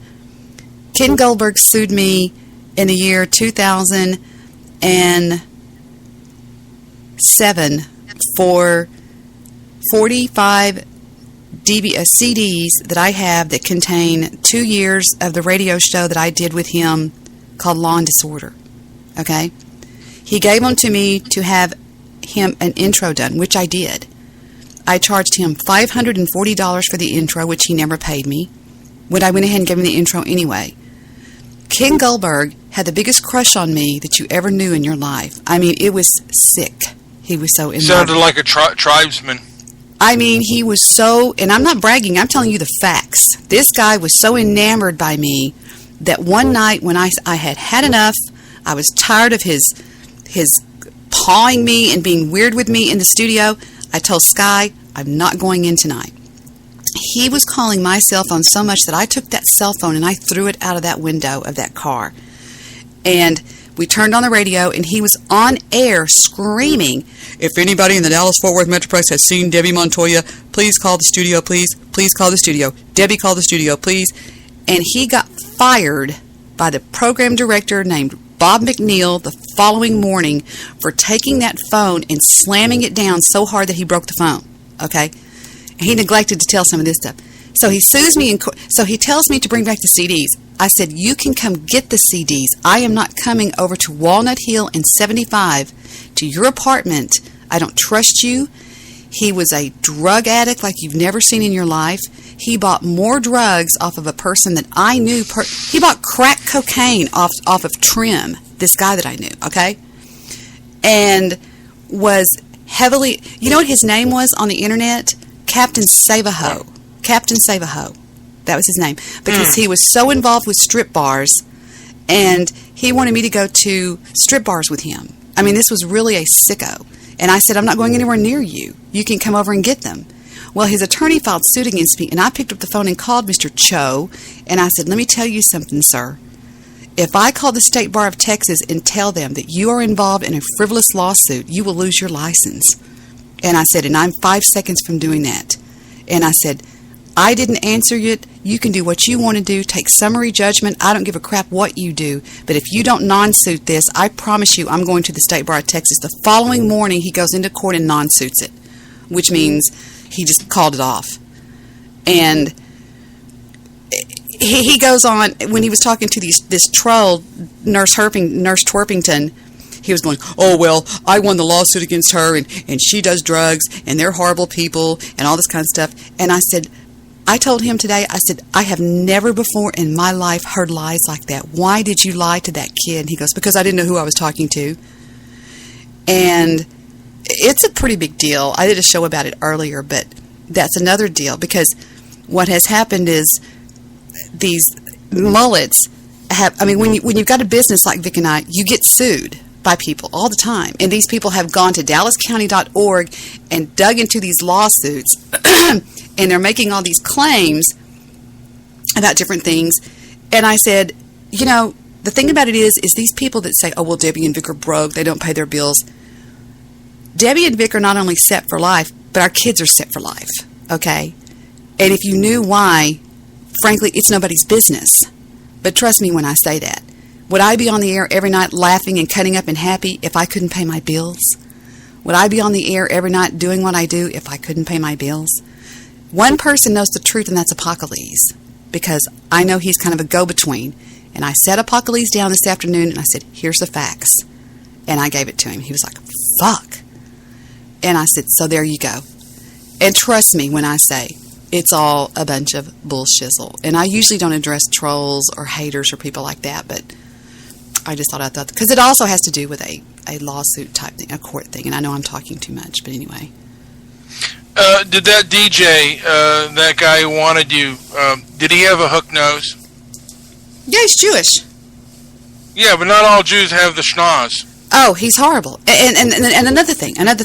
When he moved to Tulsa, he contacted me. Fact. I recorded every conversation that bastard did with me. He called and begged me to do a show with him and told me he would give me top billing. He said, I will give you top billing if you'll do it if you will do it via satellite with me. I said, no.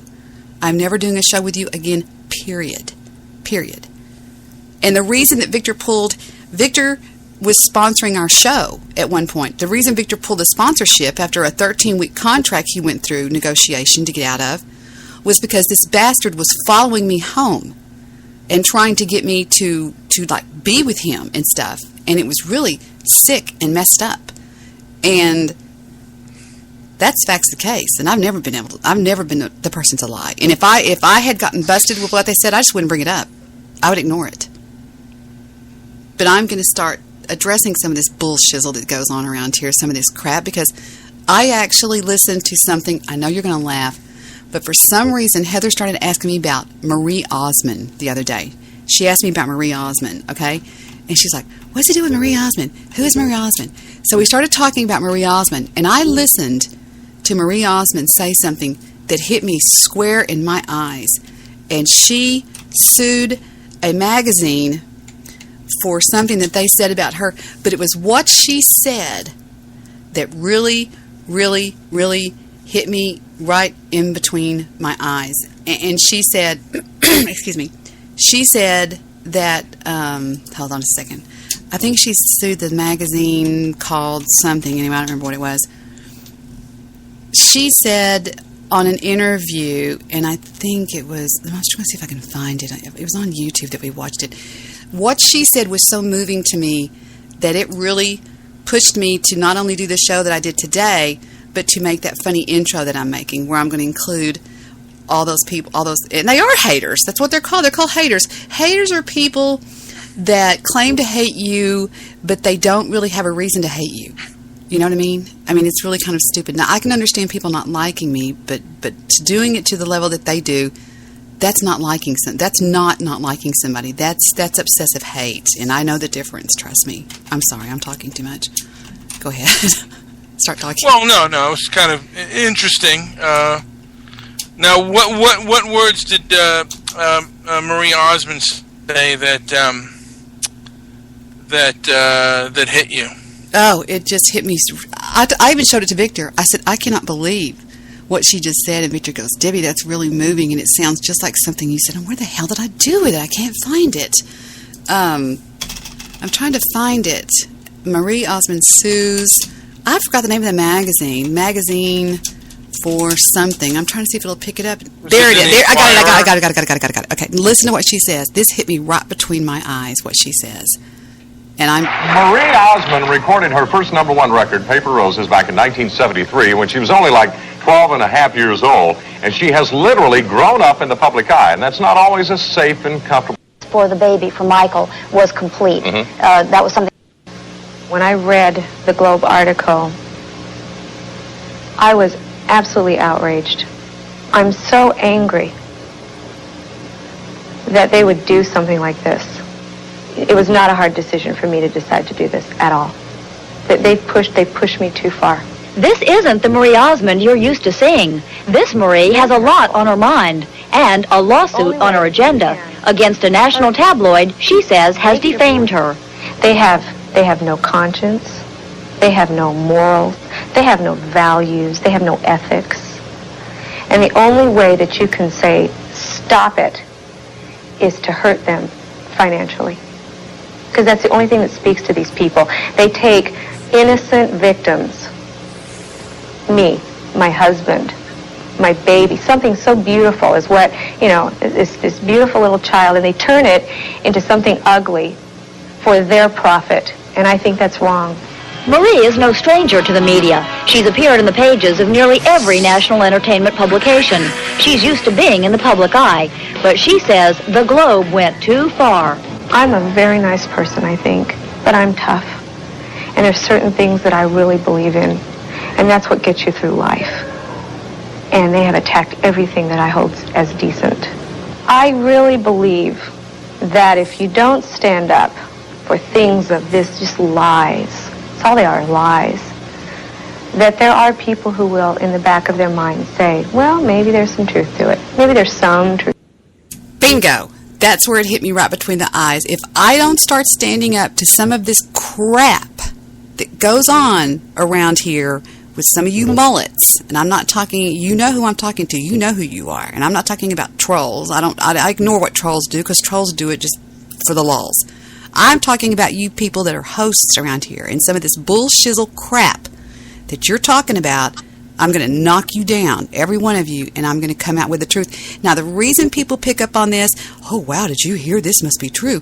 Okay, the reason they do is because I never argue back, and I never take people into my personal life. Now, I mentioned my daughter's name, my son's name. Howard Stern did that, okay? Johnny Carson did that. You know where my son Shelton. You don't know any details about my life. You don't know me. Okay, you think you do, but you don't. Okay, you think I'm this broken woman that is, was evicted from her home and all this bullshit. You know nothing about my life. Okay, and that's all I'm going to say. And if I'm going to start calling every one of you out. Not the trolls, because trolls do it for lulz. You people are doing it out of goddamn hate. Pure, unadulterated, jealous hate. And that's all it is. Because I do nothing to you people. Nothing. And I'm talking about Desert Rose. I'm talking about Todd Morris. I'm talking about Goofy Bone. And I'm talking about the news guy. And I've already dealt with Paul Pills-Dembski. I've already dealt with his dumbass. And I ignore Guy Shea because Guy Shea to me is nothing but a troll, and who listens or believes anything he says anyway. But I'm dealing with all you, okay? And I know that the listeners are going, what is she talking about? Well, I'm talking about something going on here on this little network that I'm going to be dealing with, and I'm going to open a new show.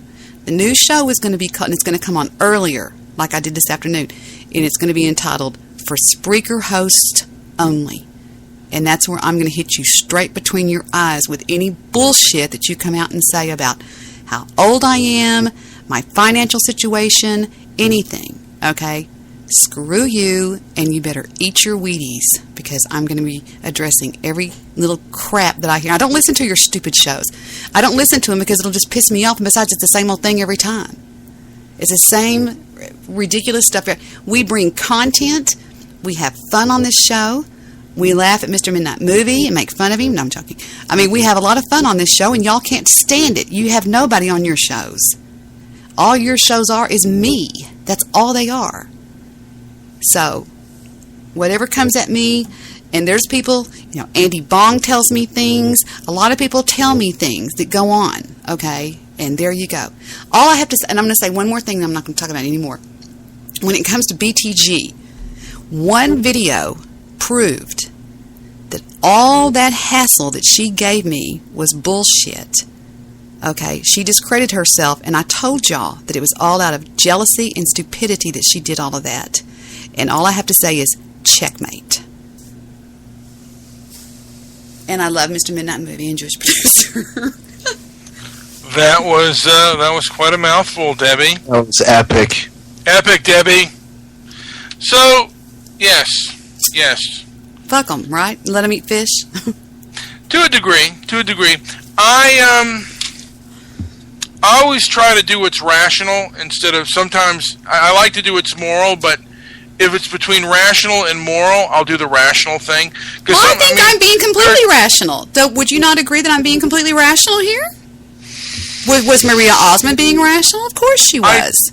Well, to me, you're being more moral, like, because it's morally wrong what they're doing, but is sometimes, like, if there's a bully, and the bully can kick your ass. I don't see them as bullies. I don't have... The only bully I have in my life is Satan. Nobody else bullies me and bothers me. What are they going to do, come kill me? You know what I mean? I mean, think about it. But I'm listening. I'm going to go on. I'm going to go on mute. Okay. Is it I mean, it's moral to fight the bully.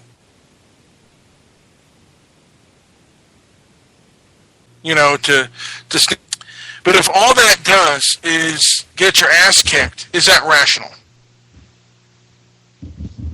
Who's going to kick my ass? No, I'm just pointing something out. I mean, sometimes when you fight back, there are a lot of people, hosts. I said trolls. I exclude from everything I'm even talking about right now. I'm excluding them because they do it for lulz. They'll go on and say Debbie's a prostitute, Debbie's really a black person. I mean, all this crazy stuff. What they say is like crazy stuff. I'm talking about people that are my constituents on this network here, okay? People that continually lie about me. And I will be coming out over the next few weeks, like I said, and I will be proving them wrong. And who better to address their crap than me? Right? How much? Oh, yeah. Well, yeah, you know what? You may be absolutely right. But... Y'all, they tell people that if you talk to Debbie, they told Brown Beasley, if you talk to Debbie, don't come around us anymore. Have you ever once heard me say in retribution, or even just if you talk to Desert Rose or Goofy Bone or any of those, don't come back to me? Have you ever heard me say that? No. And I never would. Why would I say something? Isn't that stupid? I mean, isn't that ridiculous? But here's what they do. They say that that's what I say.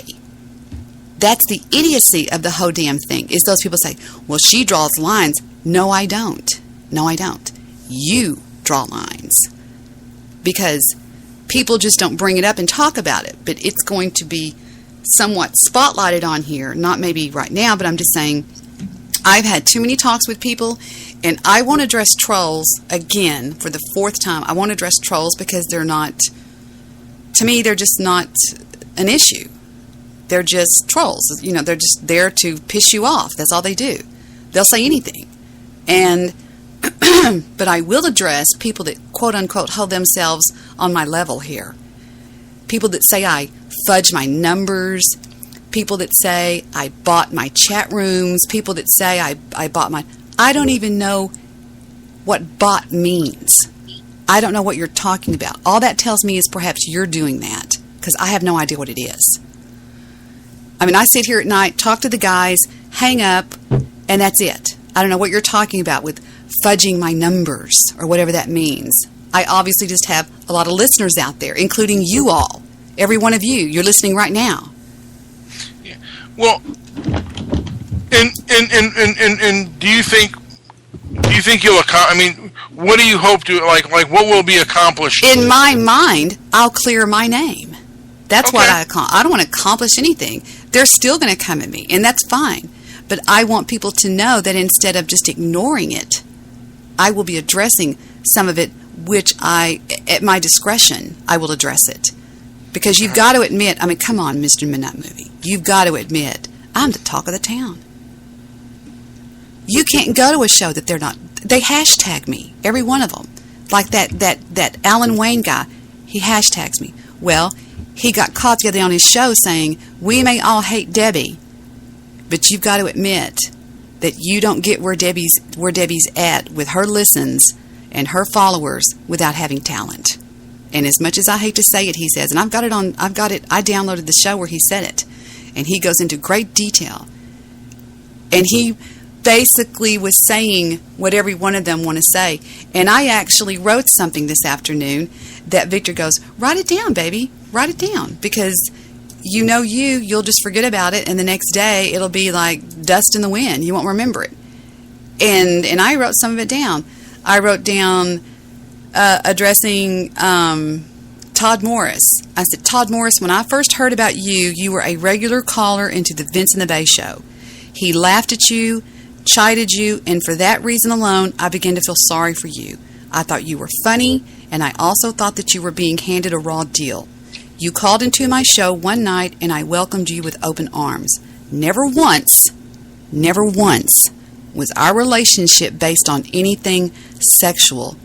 However, today, you pride yourself on saying that I want your quote-unquote dick. For God's sake, I knew your son Joshua. I spoke to him many times on the phone. You even called me your quote-unquote internet wife. We had a great time. I purchased my own Skype conference room, of which you asked me for the password and if you could use it when I was not there. I allowed you to do that. You went behind my back and deleted my recordings on that. To this day, I have no idea why you did that. I spoke to the people at Skype via email, and they confirmed that it was done by you. When the stupid BTR presidential crap elections came up and you began to call over into Desert's show, you turned hateful and bitterly mean towards me, of which you are still today. Desert seemed to love that you hate me and the hate that you had for me. And now anytime I happen to speak your name, you both squeal that I want to have some sort of perverted sex with you. I also have 3 audio files to prove without a trace of doubt that you are in fact 54 years of age. The proof that I hold is sufficient enough for a federal case. I ignore you these days, Todd, simply because I believe that you are not yourself anymore. When you tangled up with BTG and Iconoclast over on TalkShoe, you made a complete fool of yourself. And also, Rich Giordano has contacted me not long after he slandered my name on your show and made extreme apologies not only to me, but asked to speak to Victor. He said he was merely playing along with you because he heard that you were a nutcase. I pity you, Todd Morris. There you go. So that's just one of them.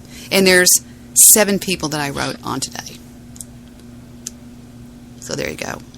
I will now take a puff of my vapor cigarette. But I'm serious. I don't give a crap. Nice. Yes. Well, I always, and if that works for you, absolutely, if that works for you. For me, I mean, because I'm assuming that we've all had employers where we'd wanted to say things to, and it's a moral thing to say, but it's not a practical or a rational thing to do. I remember.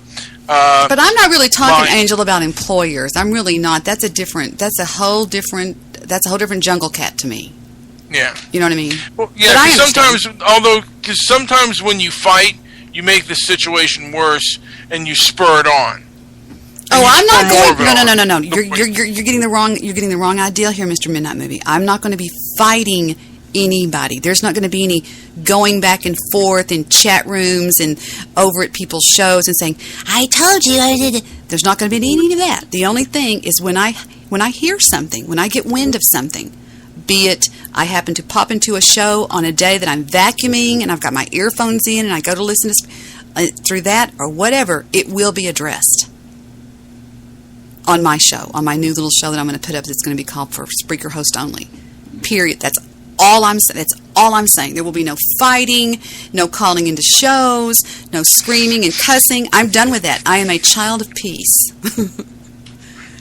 And I'm just saying that it will be calmly, rationally, and maturely addressed. That's all I'm saying.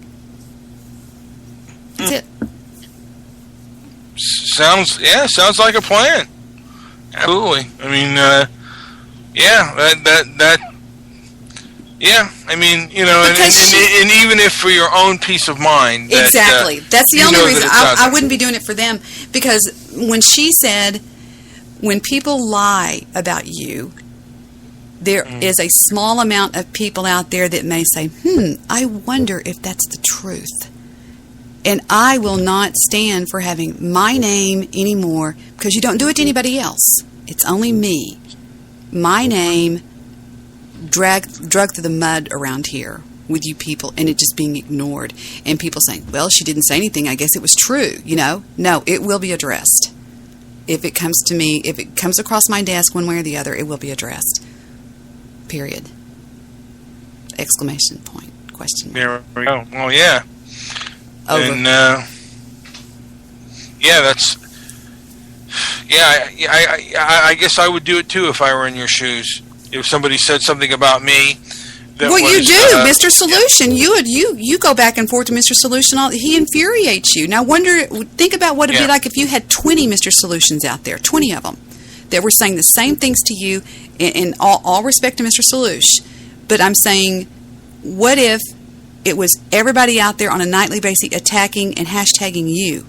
Get rid of Debbie, no more Debbie, Debbie Daly, If you go up in the hashtags and you just put in DEB, you should see what some of the hashtags are. That's, Debbie Daly must be silenced, Debbie this, Debbie that. The only reason they want me off of here is because I take up too much damn room. That's all it is.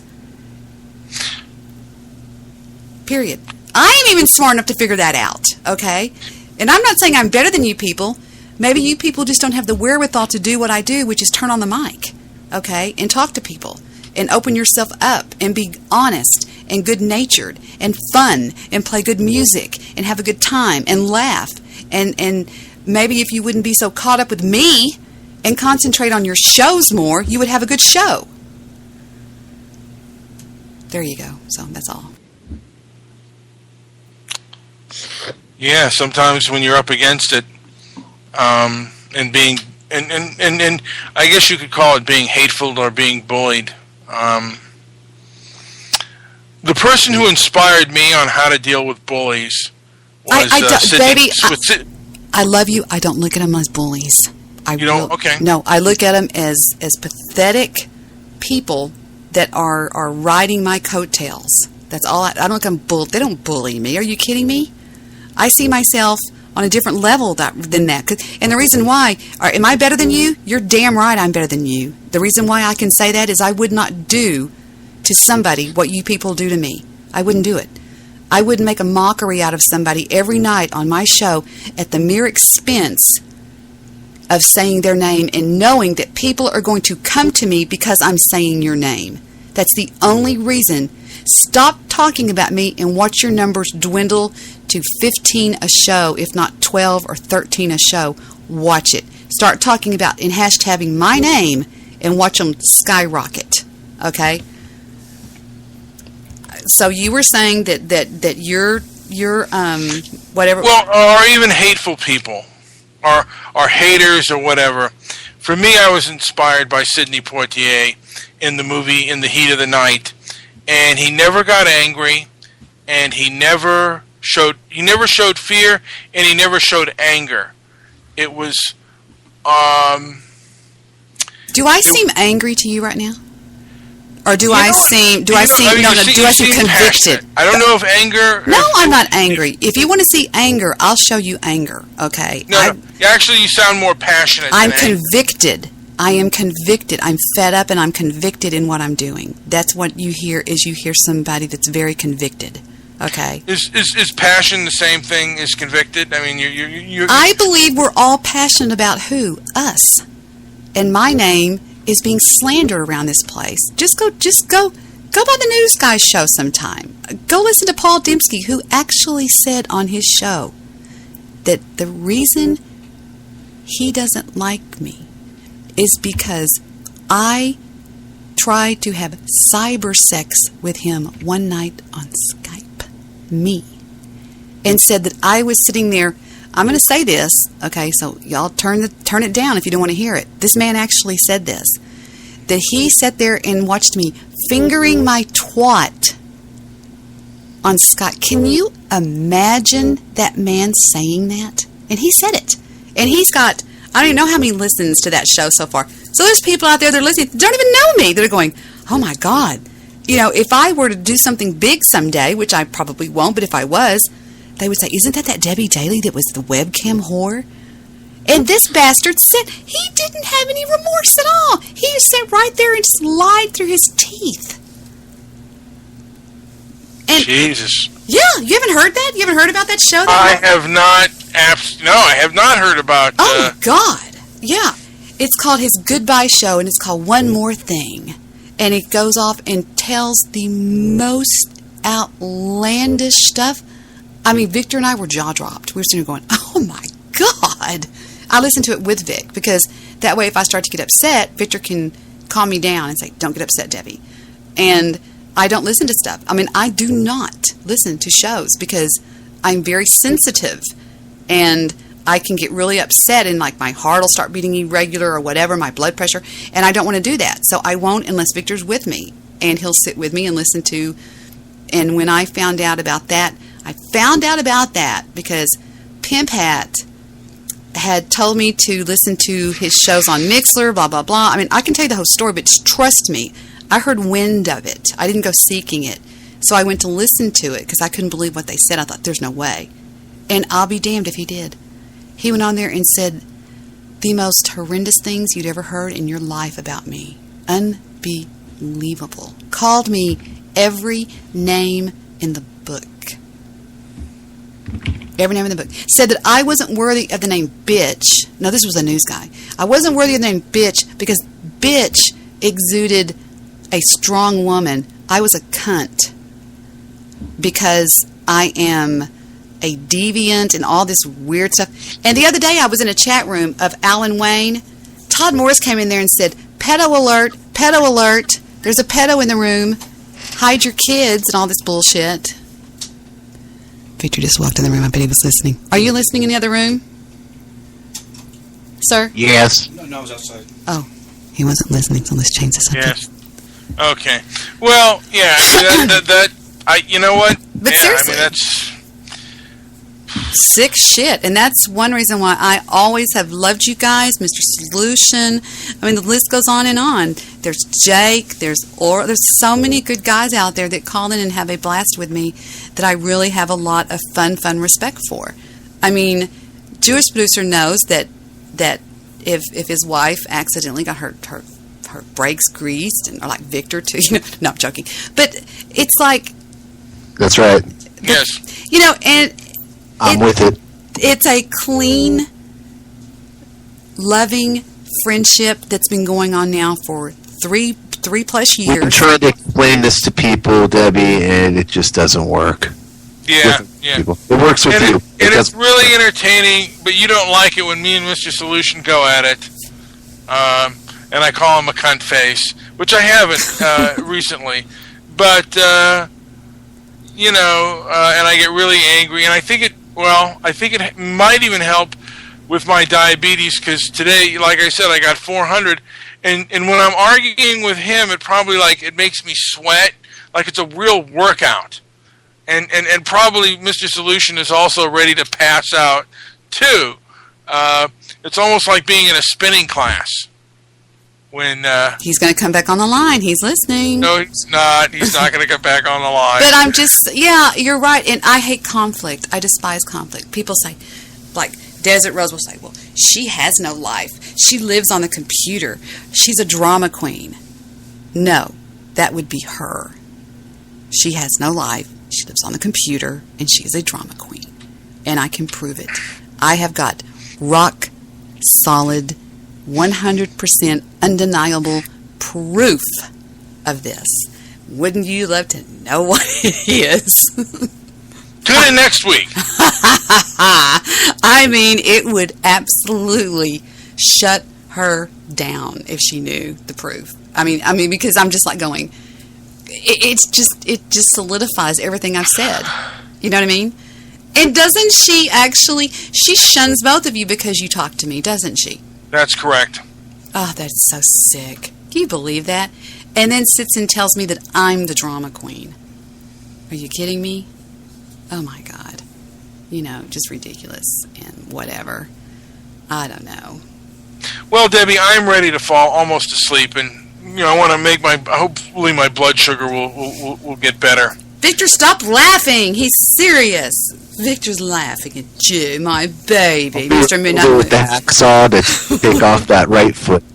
I'm going to send it to Mr. Solution. I'm going to paint it gold, and hopefully in hopes of getting a gold foot. Charge him $50,000 for the foot. Yeah, I'm going to charge him $50,000 for my amputated foot. You guys we'll be ready to shoot our film. You might wheelchair for that, so... Poor little me. I sat here and looked up all these scenes from In the Scene of the Night, and which one were you talking about where he was talking? I mean, I've got all these scenes. I've got In the Heat of the Night, Perversions of Justice, Walk Out, Paper Castles, Crackdown, Rape, and all these scenes, and Justice for Some, blah, blah, blah, blah, blah. I've got all these scenes from In the Heat of the Night. There's white time in prison and there's color time in prison. And you said that you liked him. They called me Mr. Tibbs. And you said that you liked it because of what was it now? Tell me. To me, he was almost like the master stoic. Nothing could faze him. He would get upset. I mean, and when there was a scene where, I don't know if it was a doctor or a florist, but slapped him and he slapped him back. Don't do that. Did y'all hear Mr. Solutions do that last night? I was going, oh no, he did it. He did the Dylan thing. I don't know. It's like all these different scenes. I don't know what they are. There's like... Well, play one. There's millions of them. I don't know. I'll just randomly... There's one with All in the Family's guy. What's his name? The dad? Carol O'Connor. Was he in that movie? No, he was not. That's a TV show, not the movie. Oh, hello. Good morning. Okay, then right here's one from The Heat of the Night. Grapevine and Play to Win. It says, In the Heat of the Night. Here we go. Let's see what this is. That's the intro. That's the show, the movie. That's not the movie. Okay, then here's one right here that's In the Heat of the Night. That is the movie right here. Scene from In the Heat of the Night.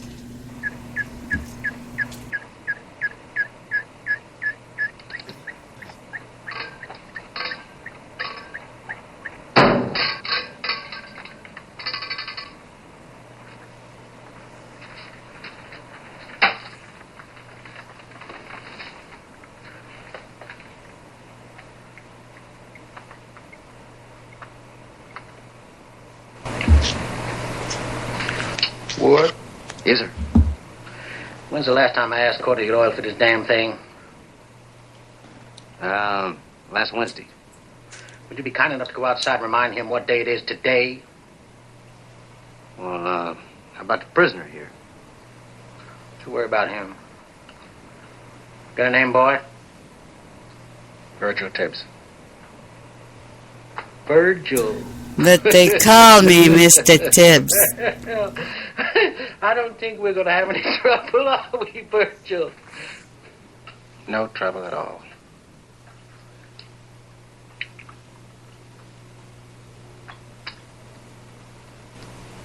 Oh, you can go now, Sam. Yes, sir.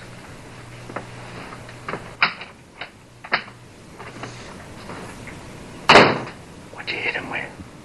Hit whom? Whom? Whom? What are you? You a northern boy? What's a northern boy like you doing all the way down here? I was waiting for the train. But now there ain't no trains this time of morning. Tuesdays only, 4:05 to Memphis. You say...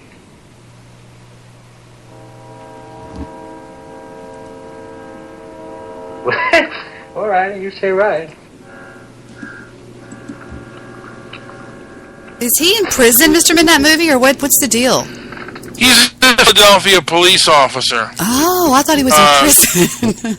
Okay, and what's going on here? It's like he's in some sort of a law enforcement's office or something. Well, okay, he's a Philadelphia police officer. He's in Mississippi, and he gets picked up because there's a murder, and he's a suspect at first. And then he basically says, look, I'm a police officer, and, and it's out that he's a police officer. And basically, the place in Mississippi, they're a little bit like backwoodsy, and they don't understand like sophisticated police work like Virgil Tibbs, the Sidney Poitier character, and he basically helps them with the case, with the murder case. All right, here's the trailer. It won Best Picture. Maybe this will tell us a little bit more too. Here comes trailer number 1 for it. I may have to watch this.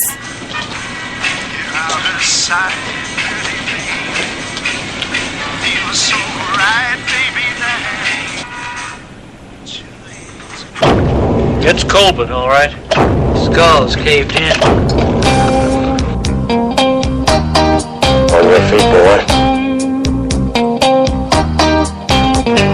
Why don't you tell me how you killed Mr. Colbert? I'm a police officer.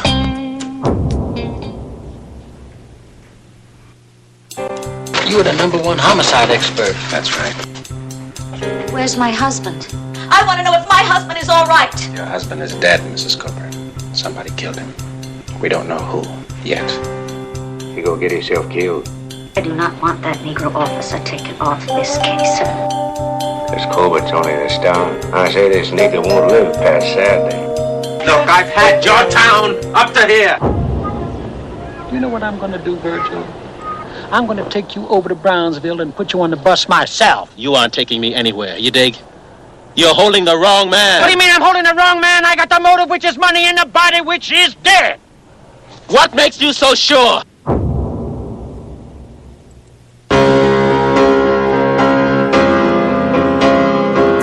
From the director of Fiddler on the Roof comes the 1967 winner of 5 Academy Awards.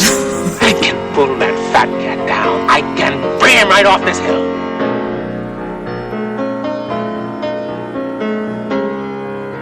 Man, it swept the Oscars. This must be a great story. Was it from a book? I'm not really sure if it was from a book. I just remember, really enjoying it and being kind of riveted by it when I saw it, Yeah, it looks really good. Here comes the slap scene, which it's only 4 minutes long, but this looks really good. This is kind of like along the lines of what we're talking about tonight. People who end up taking a stand, so to speak, which I love. They're walking up to this huge house, and it is Sidney Poitier in a white... Listen, you know something I don't know? I found a piece of Osmander in Colbert's car. A piece of what? On the brake pedal. Osmander. Fern root. Fern root? Oh, is Mr. Endicott here? Yes, sir. He's out in the greenhouse. Would you follow me, please?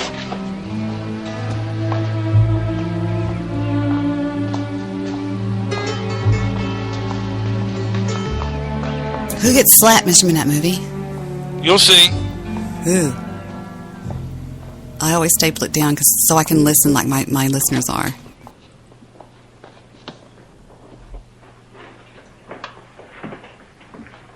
Gillespie. Mr. Endicott.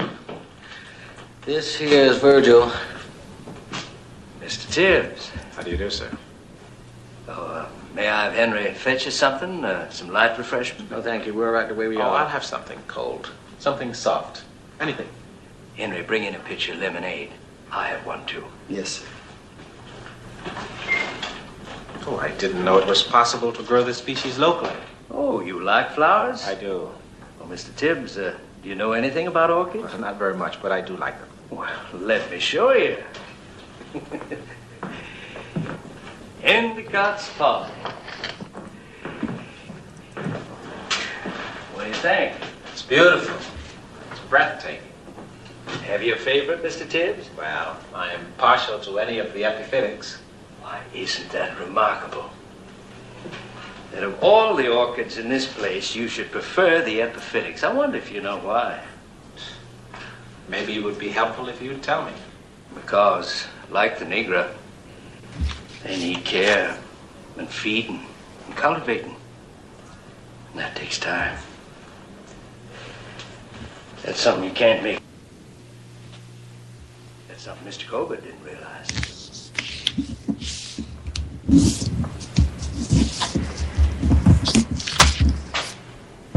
Is this what the epiphytics root in? My point. They thrive on it. Take it away from them, they do poorly. What do you call this material? That's osmondin, fern root.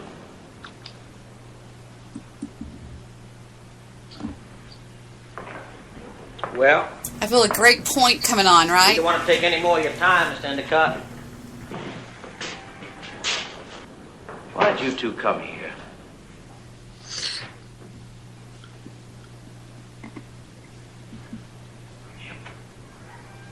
To ask you about Mr. Colbert. Let me understand this. You two came here to question me? Well, your attitudes, Mr. Endicott, your points of view are a matter of record. Some people, well, let us say the people who work for Mr. Colbert might reasonably regard you as the person least likely to mourn his passing. It's almost over. We were just trying to clarify Thank God. some of the evidence. Was Mr. Colbert ever in this greenhouse, say last night, about midnight? Yes, I like that. He slapped Sidney Poitier, and Mr. Sidney Poitier slapped his ass right back. I love that. This looks like a good, deep movie, and I am definitely going to watch this, because just because a movie is old doesn't mean it's not worthy of watching. But I wanted to tell y'all something that I saw I thought was so hysterical, and I told Victor I would love to do this with Jewish Producer and Mr. Midnight Movie. On the Family Channel of HBO, there is a late night, in the wee hours of the morning, sci-fi movie that's played, but it's being watched by this gentleman and these two robots. Yeah, Mystery Theater. Yeah. You never heard of that? And that is the funniest thing I have ever seen in my life. Have you ever seen that, JP? Never. Oh, Mystery 3000. It's called Mystery Theater 3000. Is that what it is? Oh, I was a huge fan of that. I'm sorry, I misunderstood. Oh my God! Yeah, that was an incredible show. That is it's absolutely the funniest thing. What it is these three people watch just watch. Here's one right after. It's like a man, a duck, and a robot. Yes. And they're watching these old, stupid sci-fi movies where they're going, we are now entering space orbit, and it's listening to what they're saying about the movie that is so hysterical. Here is a video I have, an audio. It's called The Funniest Scene Ever from Mystery Sci-Fi Theater, whatever, 3000. It's funny. Now listen.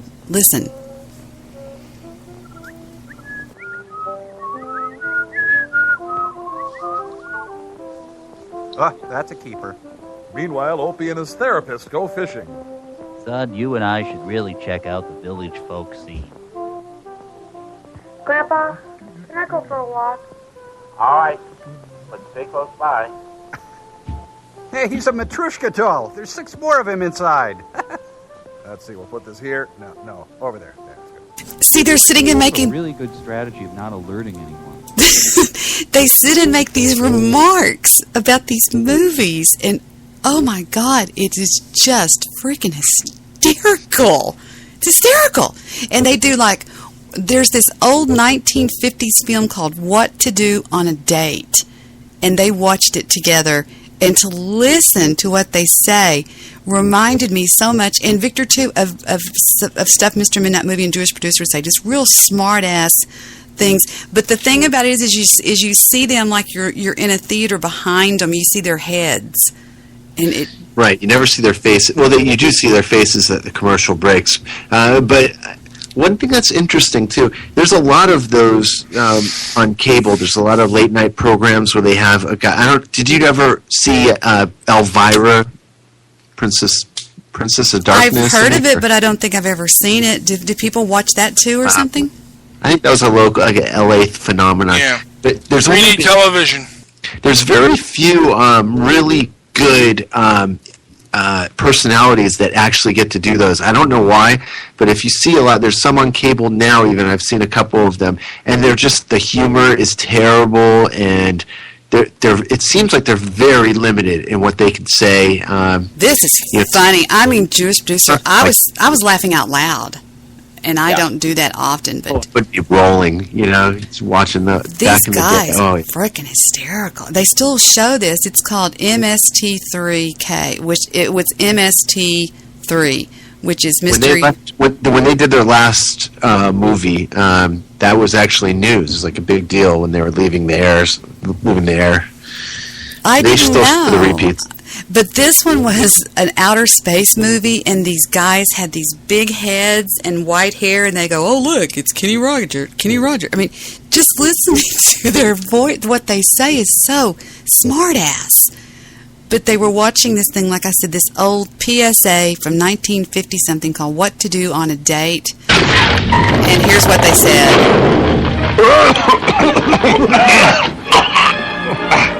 I need to know what not to do on a date.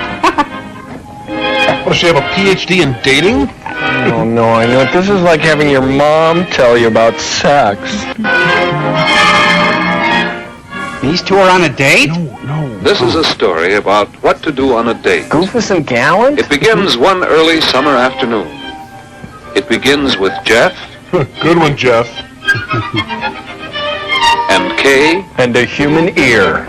And Nick. See what I had, a human ear. This guy's got these huge ears. But it's just, they're horrible.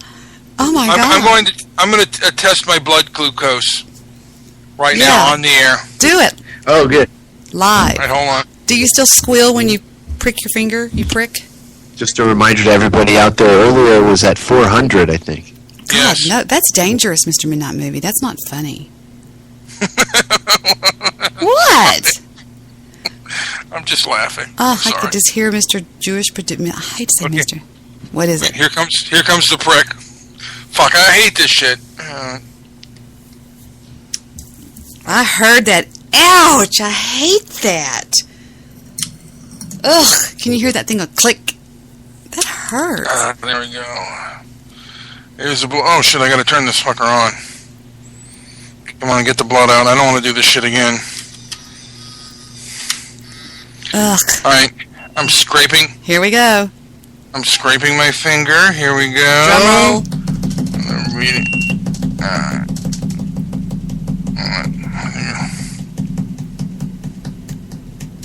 It's Foo wagging her tail. Thank you, Foo. Oh, 181, man. I lowered it. What did you do to lower? Did you drink some Bragg's apple cider vinegar? No, seriously. Should I say yes? No, you know what? I haven't eaten in a while, so 181, baby. And that's good, right? Yeah, well, compared to 400. What had you done that you believe caused it to spike like that? I have no idea. No. I was eating a lot of my sugar-free cookies and some diet cherry 7-Up. Are you sure there's no sugar in that? Your body is not breaking down sugar, and Bragg's apple cider vinegar will make your body break down sugar. I'm going to buy... What was your carb intake like today? Yeah, maybe it came from there. My sugar-free cookies. Carbs. That's eggs and bacon. Okay. God, I don't... What'd you eat for lunch? I had a potato. And 5 loaves of bread. None of that But we're not counting that. A potato. I mean, you obviously are a grown man. You know what you can eat and what you can't eat. Does stress cause that, maybe? Sometimes, it'll be the stress that'll cause it. Whew, 400. Whew, that was horrible. I'm surprised you didn't blow up. Surprised I didn't either.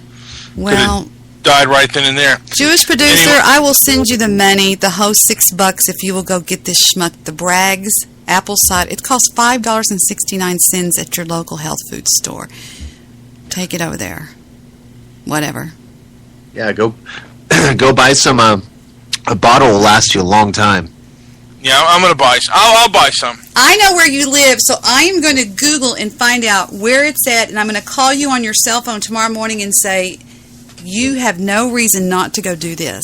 I'm going to tell you. I'm even going to tell them to have a bottle ready at the checkout counter. I'm serious. Oh, I'll buy it. Oh, shit. You're not going to like it. Oh, it hurts. My hand. I hate that. It actually does hurt. It's very, very painful what he's doing. I did it for a long time. You don't do it anymore, you wussy. I bought Bragg's apple cider vinegar. No, it goes. You don't test your blood sugar anymore? No, but you know what? I really, really should, because I had such a roller coaster yesterday of. Heather goes, Mom, let's go tan. I said, Heather, I can't move. And she goes, all right, I'm going to go tan. By the time she got back, I had a candy bar, and I was bouncing off the walls. So, see, I do just the opposite, Mr. Midnight Movie. My blood sugar drops down to 60 or 80 sometimes. Gee, that's even more dangerous than high blood sugar. I have to take these big purple things that are wafers that are called glucose tablets. And they're wafers. I chew them up. And it makes me feel like I'm like dying. If I know what it feels like to die, if that's what it feels like to die, then that's what I feel like. I told Heather yesterday. She goes, Mommy, come on. I said, I feel like I'm dying, Heather. I'm really dying. She goes, you want me to call Daddy? And I said, no, I don't know what's wrong with me. And I had not had any sugar for whatever. And the Bragg's apple cider, I hate to keep saying this, but the Bragg's apple cider vinegar might have been also burning up whatever sugar I had. So I was like, I mean, you were up at 400. I might have been down. I might have dropped yesterday down to 60 or 50 or even 40. Anyway, I got to get to bed. Good night. Now, if I hang up, I'm going to hang up on. Do you want me to just keep on, JP? Because if I hang up, I'm going to go to bed. Go to bed, JP. Go to bed. So I'm going to hang up on you, Debbie. All right, guys. Thank you. I love you both, you mullets. All right. Can't stand those guys. They call me all the fucking time. Oh, I thought y'all hung up. I'm sorry. Yeah. And then just like that, they're gone. Just like a wisp in the wind. They're gone. Let's listen to a little bit more of listen to these mullets on this. It's so freaking hysterical. Listen. I meant to do that. Bye, Nick. What a loser. Of course, you may not have a problem about what to do on a date, but Nick, well, he has a real dating problem. If he took Kay out on a date, what would they do? Where would they go? Dennis! No, you can't inject puberty. It has to happen over time. Jeff, I'll get my tennis racket. Okay, Nick, but hurry. Jeff, would you quit stalking me? Bet he wishes he had a life. Man, what a loser. My God, Kay's been missing since last February! Hey, what about asking Kay to come to the community center with us on Friday to fix up that scavenger sale? We could make it a double date. You looked in my book, didn't you? What? You heard what I said. Take a girl on a date? Helping to fix up the scavenger sale? Is it? Why not? On a first date? First date? Yeah. Well, Kay's a swell girl. I was thinking of calling her. Maybe ask her to the show Friday. Good picture. Wagon train. Well, hurry up and call her and let's get going. I still have to get my things yet. Call her now? Sure. You know the number, don't you? Okay. But I've got a Forever Plaid audition. I'm kidding. Hang up the phone. With each dial, he comes closer and closer to the most humiliating moment of his life. What if she says no? She will. Hello? Oh, hello, Kay? No. This is Nick Baxter. No. Oh, hello, Nick. How are you? I heard inside. Fine, thanks.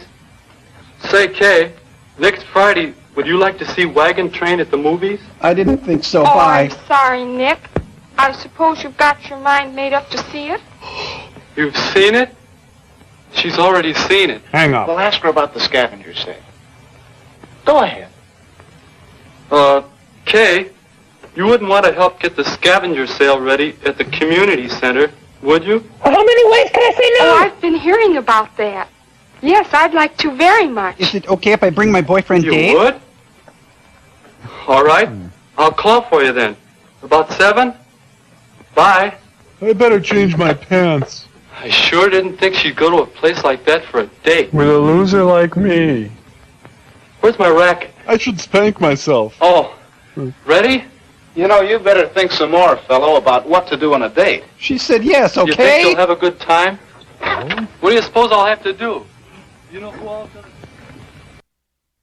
I mean to tell you, last night when we were watching this, there was one part of it where they were like, it was like not Star Wars, but like Lost in Space. I mean, it was just ridiculous. The props they were using and it was like that little neat noise was going in the background the whole time.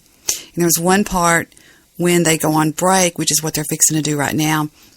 They go on break and they actually go into this guy's bedroom, and he's actually got one of those screens where you can talk to the people that were in the sci-fi movie.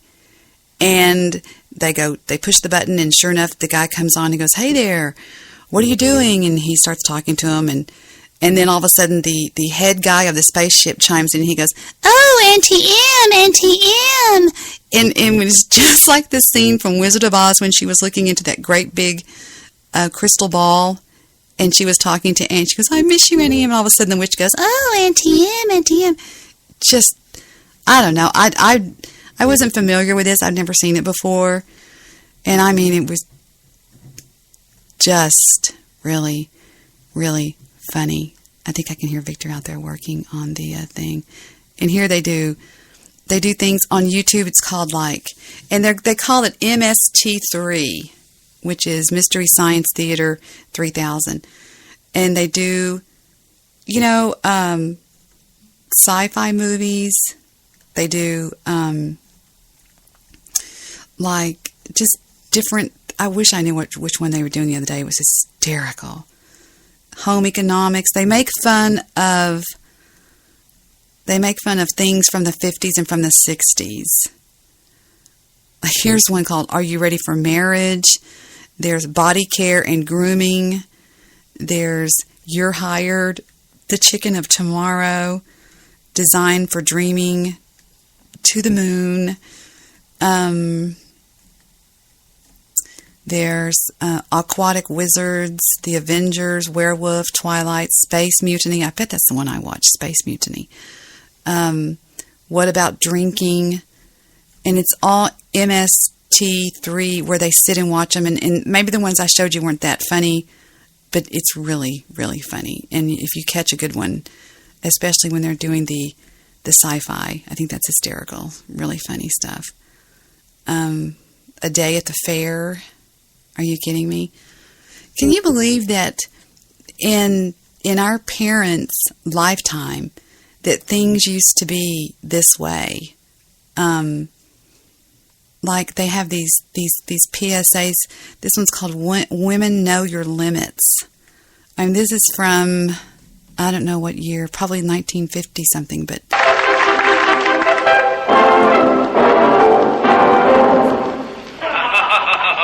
An ordinary dinner party, the sort of occasion we all enjoy. The men are exchanging witty stories. And look at the women, aren't they pretty? Look at the way they laugh. They're delightful. I wonder if the government should return to the gold standard. I think it should. Good. Then we're all agreed. I think the government should stay off the gold standard so that the pound can reach a level that will keep our exports competitive. The lady has foolishly attempted to join the conversation with a wild and dangerous opinion of her own. Yeah, then we're going home. Women, know your limits. Look at the effect of education on a man and a woman's mind. Education passes into the mind of a man. See how the information is evenly and tidily stored. Now see the same thing on a woman. At first we see a similar result. But now look, still at a reasonably... Wait a minute. I think this is like Dr. Demento. I think it's Benny Hill. You know, the thing that Zeki used to like and listen to. And Victor turned on... What is this? Oh no, how funny. 1950 education on women. Some of these PSAs are freaking hysterical. Like, remember the old one? It was called Drop and Roll, or what was it? Tuck, or something like Tuck. What was it called? Like, let me see. It was called PSA on bullying. Are you kidding me? It was something like texting and driving, domestic violence. It was called Drop. I don't remember. And Tuck and something. It was in case a nuclear war hit, a nuclear assault from another country. It was a PSA called Drop something, where they thought that if you would get under your desk that everything would be okay. Are you kidding me? I promised Stephen I would play the game with him in there. What's it called? Where you drive the car around. Vice City. No, it's not Vice City. It's it's now Los Angeles. But anyway, I forgot what it was called, but it was really funny. Rats. I completely lost my train of thought because I just heard Stephen moving over there down the hall a little bit. Yeah, I actually. What the hell was I going to say? I'm just having this brain thing here. Let's see. It was a 1950s PSA on something, and I forgot what it was. Anti-drug PSA. Duck and cover. Ha ha ha. I found it. Now this is supposed to be, just watch. This is hysterical. Dum, dum, dum, diddle dum dum, diddle dum dum, diddle dum dum. There was a turtle by the name of Bert, and the turtle was very alert. When danger threatened him, he never got hurt. He knew just what to do. He ducked and cover, ducked and cover. He did what we all must learn to do. You and you and you and you, duck and cover. Be sure and remember what Bert the Turtle just did, friends, because every one of us must remember to do the same thing. That's what this film is all about. Duck and cover. This is an official civil defense film produced in cooperation with the Federal Civil Defense Administration and in consultation with the Safety Commission of the National Education Association. Produced by Archer Productions, Incorporated. Hey, Bert, come on out and meet all these nice people. Please? Oh, all right. We really can't blame you. You see, Bert is a very, very careful fellow. When there's danger, this is the way he keeps from being hurt. Sometimes it even saves his life. That's why these children are practicing to duck and cover just as you do in your school. We all know the atomic bomb is very dangerous. Since it may be used against us, we must get ready for it, just as we are ready for many other dangers that are around us all the time. Fire is a danger. It can burn whole buildings if someone is careless. But we are ready for fires. We have a fine fire department to put out the fire, and you have fire drills in your school so you know what to do. Automobiles can be dangerous, too. They sometimes cause bad accidents, but we are ready. We have safety rules that car drivers and people who are walking must obey. Now, we must be ready for a new danger, the atomic bomb. First, you have to know what happens when an atomic bomb explodes. You will know when it comes. We hope it never comes, but we must get ready. It looks something like this. There is a bright flash, brighter than the sun, brighter than anything you've ever seen. If you were not ready and did not know what to do, it could hurt you in different ways. It could knock you down hard or throw you against a tree or a wall. It is such a big explosion, it can smash in buildings and knock signboards over and break windows all over town. But if you duck and cover like Bert, you will be much safer. You know how bad sunburn can feel. The atomic bomb flash could burn you worse than a terrible sunburn, especially where you're not covered. Now, you and I don't have shells to crawl into like Bert the Turtle, so we have to cover up in our own way. First, you duck, And then you cover. And very tightly, you cover the back of your neck and your face. Duck and cover underneath a table or desk or anything else close by. In Betty's school, they are talking about the atomic bomb, too. Betty is asking her teacher, how can we tell when the atomic bomb may explode? And her teacher is explaining that there are two kinds of attack, with warning and without any warning. We think that most of the time we will be warned before the bomb explodes, so there will be time for us to get into our homes, schools, or some other safe place. Our civil defense workers and our men in uniform will do everything they can to warn us before enemy planes can bring a bomb near us. You may be in your schoolyard playing when the signal comes. That signal means to stop whatever you are doing and get to the nearest safe place fast. Always remember, the flash of an atomic bomb can come at any time, no matter where you may be. You might be out playing at home when the warning comes. Then be sure to get into the house fast, where your parents have fixed a safe place for you to go. If you are not close to home when you hear the warning, go to the nearest safe cover. Know where you are to go, or ask an older person to help you. You know the places marked with the S sign? They're safe places to go when you hear the alarm. If there is a warning, you will hear it before the bomb explodes. But sometimes, and this is very, very important, sometimes the bomb might explode without any warning. Then the first thing we would know about it would be the flash. And that means duck and cover fast, wherever you are. There's no time to look around or wait. Be like Bert. When there is a flash, duck and cover, and do it fast. Here are some older boys showing what to do if the flash comes when you are not in the classroom. This is what to do if you should be in a corridor. You duck and cover tight against the wall this way. Remember to keep your face and the back of your neck covered tightly. Try to fall away from windows or doors with glass in them. Then, if the glass breaks and flies through the air, it won't cut you. You might be eating your lunch when the flash comes. Duck and cover under the table. Then, if the explosion makes anything in the room fall down, it can't fall on you. You know, a lot of people want to think that back in these times it was the good old days. Boy, I wish it was the good old days, we think sometimes.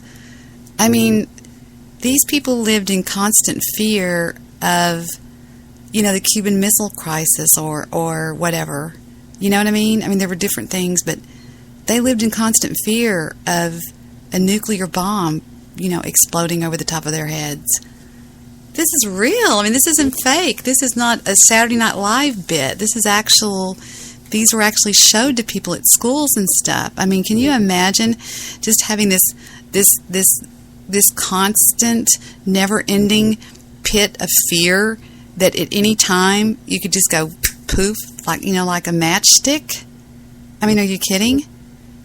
And we think we have it hard today. I think today we're living in the best of times.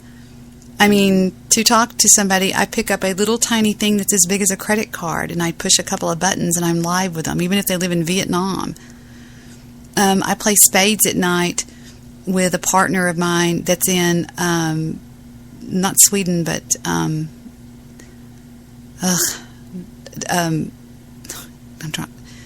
Denmark. My spades partner's in Denmark. And I mean, it's like, you know what I mean? It's like, this isn't hard. This is easy. I mean, so many people today don't even work. They live off the government. People that don't have jobs simply just go on their computers where they have the internet and they sign up for free food and free housing and free medical care and this, that, and the other. I mean, this is the time when the racism is still, I believe, very much alive in the country as far as one-on-one goes. I've been attacked. You know, that's a lot of what Mr. Midnight Movie talks about. This afternoon, I was talking with Heather and a friend of hers named John. I pulled up out in the Circle Drive, and I had just got back from Lowe's, and I had all these things, and Heather pulled up right when I pulled up, and it was her and John, and they had gone out to have dinner, and he's a friend of hers. And I said, can you get, some stuff out of the car for me? And he said, yes. He comes over there. Well, they start to tell me this story of something that happened at the restaurant, and John said, there was this black girl that was talking to us, and I said, stop. I said, why do you say a black girl? And neither one of them knew how to answer me. They just looked at me. He goes, because she was... I said, well, why don't you just say a girl? Why do you have to say a black girl? I mean, and what I meant by what I said earlier to JP and Mr. Midnight Movie about this documentary is I don't mean to make a documentary picking on a certain skin color. I'm talking about a documentary that really opens up the hidden Pandora's box of racism in this country. And I believe that it is so prevalent in this country because of one reason. Now, I could be wrong, but I don't think I am. When you go to Japan, what do you see there? Japanese. When you go to Sweden, what do you see there? You see Swedes. When you go to Denmark, you see, what do they call themselves? The Dutch. But when you come to this country, it's a potpourri. I mean, you can drive around in Dallas and see Latinos. You can see everybody. And we tend to like our own. We tend to migrate towards our own kind, our own skin color, is what I'm saying. Some of y'all do. Some people do, some people don't. And I think that if people were maybe shown a different way to look at things, and I think the first thing that needs to be looked at, discussed, and torn to shreds is the difference in people, the difference in cultures, the difference in how people talk, how they do everything. Once we learn to accept that and not criticize people for it and just realize that they're different. My in-laws, for example, they are Latino. They're very quiet. I mean, they speak English. He was in the Corps of Engineers. She was Dallas County's School Teacher of the Year for years. She actually taught English. It was called ESOL, English as a Second Language. But yet, the older Latinos are very quiet people. They're very reserved. And I think if we would take a lot of time, and different people do different research, do different research on things, go out and talk to people, get interviews on the street for the documentary. Hi, do you mind if I ask you a couple of questions? I'm doing a documentary, and we've all got phones that take video. I'm doing a documentary on the subject of racism in this country. Would you mind if I ask you a couple of questions? And then just talk to them. And I think that if it was all given to somebody that knows how to put it together, hours and hours of tape that can delete things and put things in and have different things and really talk about it, I think it would be something that could almost be what Dinesh D'Souza did. I mean, it could certainly be pitched. I mean, right? And I think the time is now. I also think that the time right now, they say to strike while the iron's hot. I think that if somebody out there would do something about bullying, something that hits the big screen, something that hits mainstream, not something online or something here. I'm talking about something really big. Victor has tried for months to get me to start writing a book about online trolling. And so I took it upon myself to start one. And the one I started, I called it, and it's really kind of neat. I think it's neat. because you have to have some sort of a, what did I call it? I don't even see it on here. But anyway, I had a great big target on the front of it, and I called it the target. And then it said my experience with, I forgot what I called it. I'd have to look it up. But, you know, and I read this one book that Goose gave me. Goose gave me a book in the form of a PDF that he had purchased. He gave me a copy of it, and it was about that. And I thought, you know, I read it and I thought, okay, but there was so much more missing, because the person that read it had never actually been involved in online cyber. It's hard to say, stalking, bullying, terrorizing, you know, whatever you want to call it. I listened today to a young man by the name of Robert that lives in Oregon, that put out an order on me for life ruination. This guy went by the handle Dr. Herpington. Okay? I took things. I mean, he went after me, not online. He went after me in real life. And when they do that, they call people that they know, or they do all these really stupid, weird things, and they lie. Oh yes, the lies that I heard this little bastard say were just unbelievable. You know, you could just sit and just make a list of them. And I thought it was really funny whenever Victor was made privy to the damage that this little bastard was doing, that he called his father. He actually looked him up, and he got his father on the phone. And I actually played on my show on Blog Talk Radio, I played the conversation between Victor and his father. And when Victor first called, and like I said, Victor said, my name is Victor Montoya, and I want you to know I'm going to be recording this phone call. Okay, the man said, who are you with? And he said, I'm calling about your son. He said, what about my son? He said, do you know your son goes by the moniker Dr. Herpington? He said, yes, I do. He said, are you aware of what your son does online? He goes, yes, he plays games. He said, is that all you know that your son does? And he goes, sir, what are you talking about? Well, he went into telling him what his son did. And he said, I can prove anything. I'm a businessman in Dallas, you know, and you know, assured the man that he was telling the truth. Well, he said, let me take this to my son, I'll call you back. Well, he called back the next day, and he said,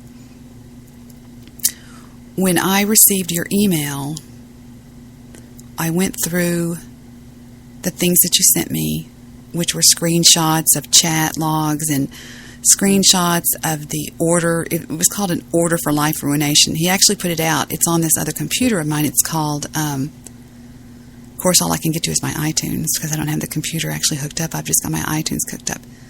But this kid, this 21-year-old kid, went about recruiting people to call they called my business.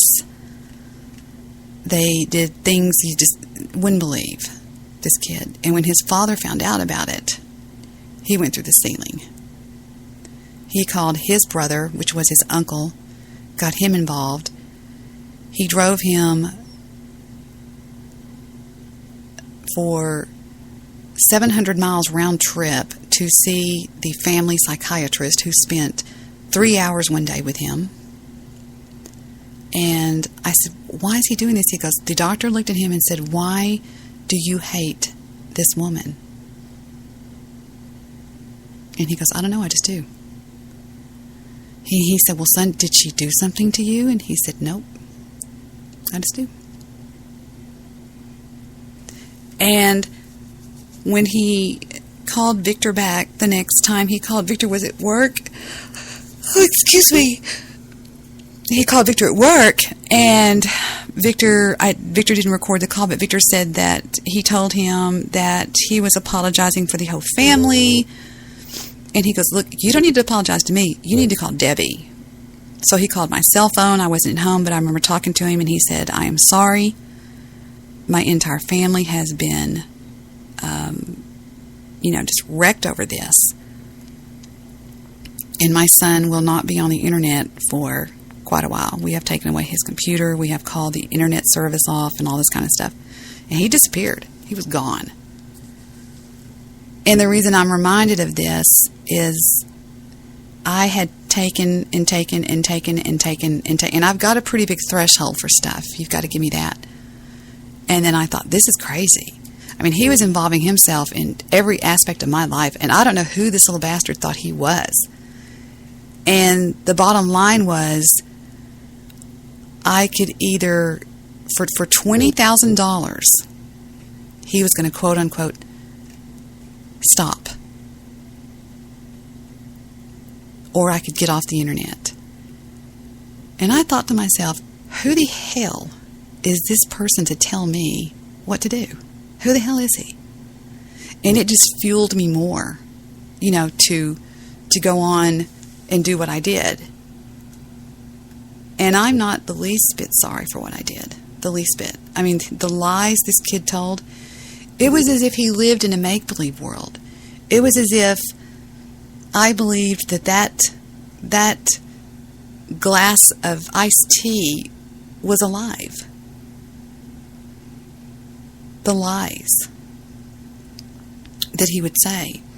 Oh, well, she's a child molester. She's a, just crazy stuff, And although I wouldn't respond to it on the air, I was still just puzzled by what would possess somebody to do these kind of things.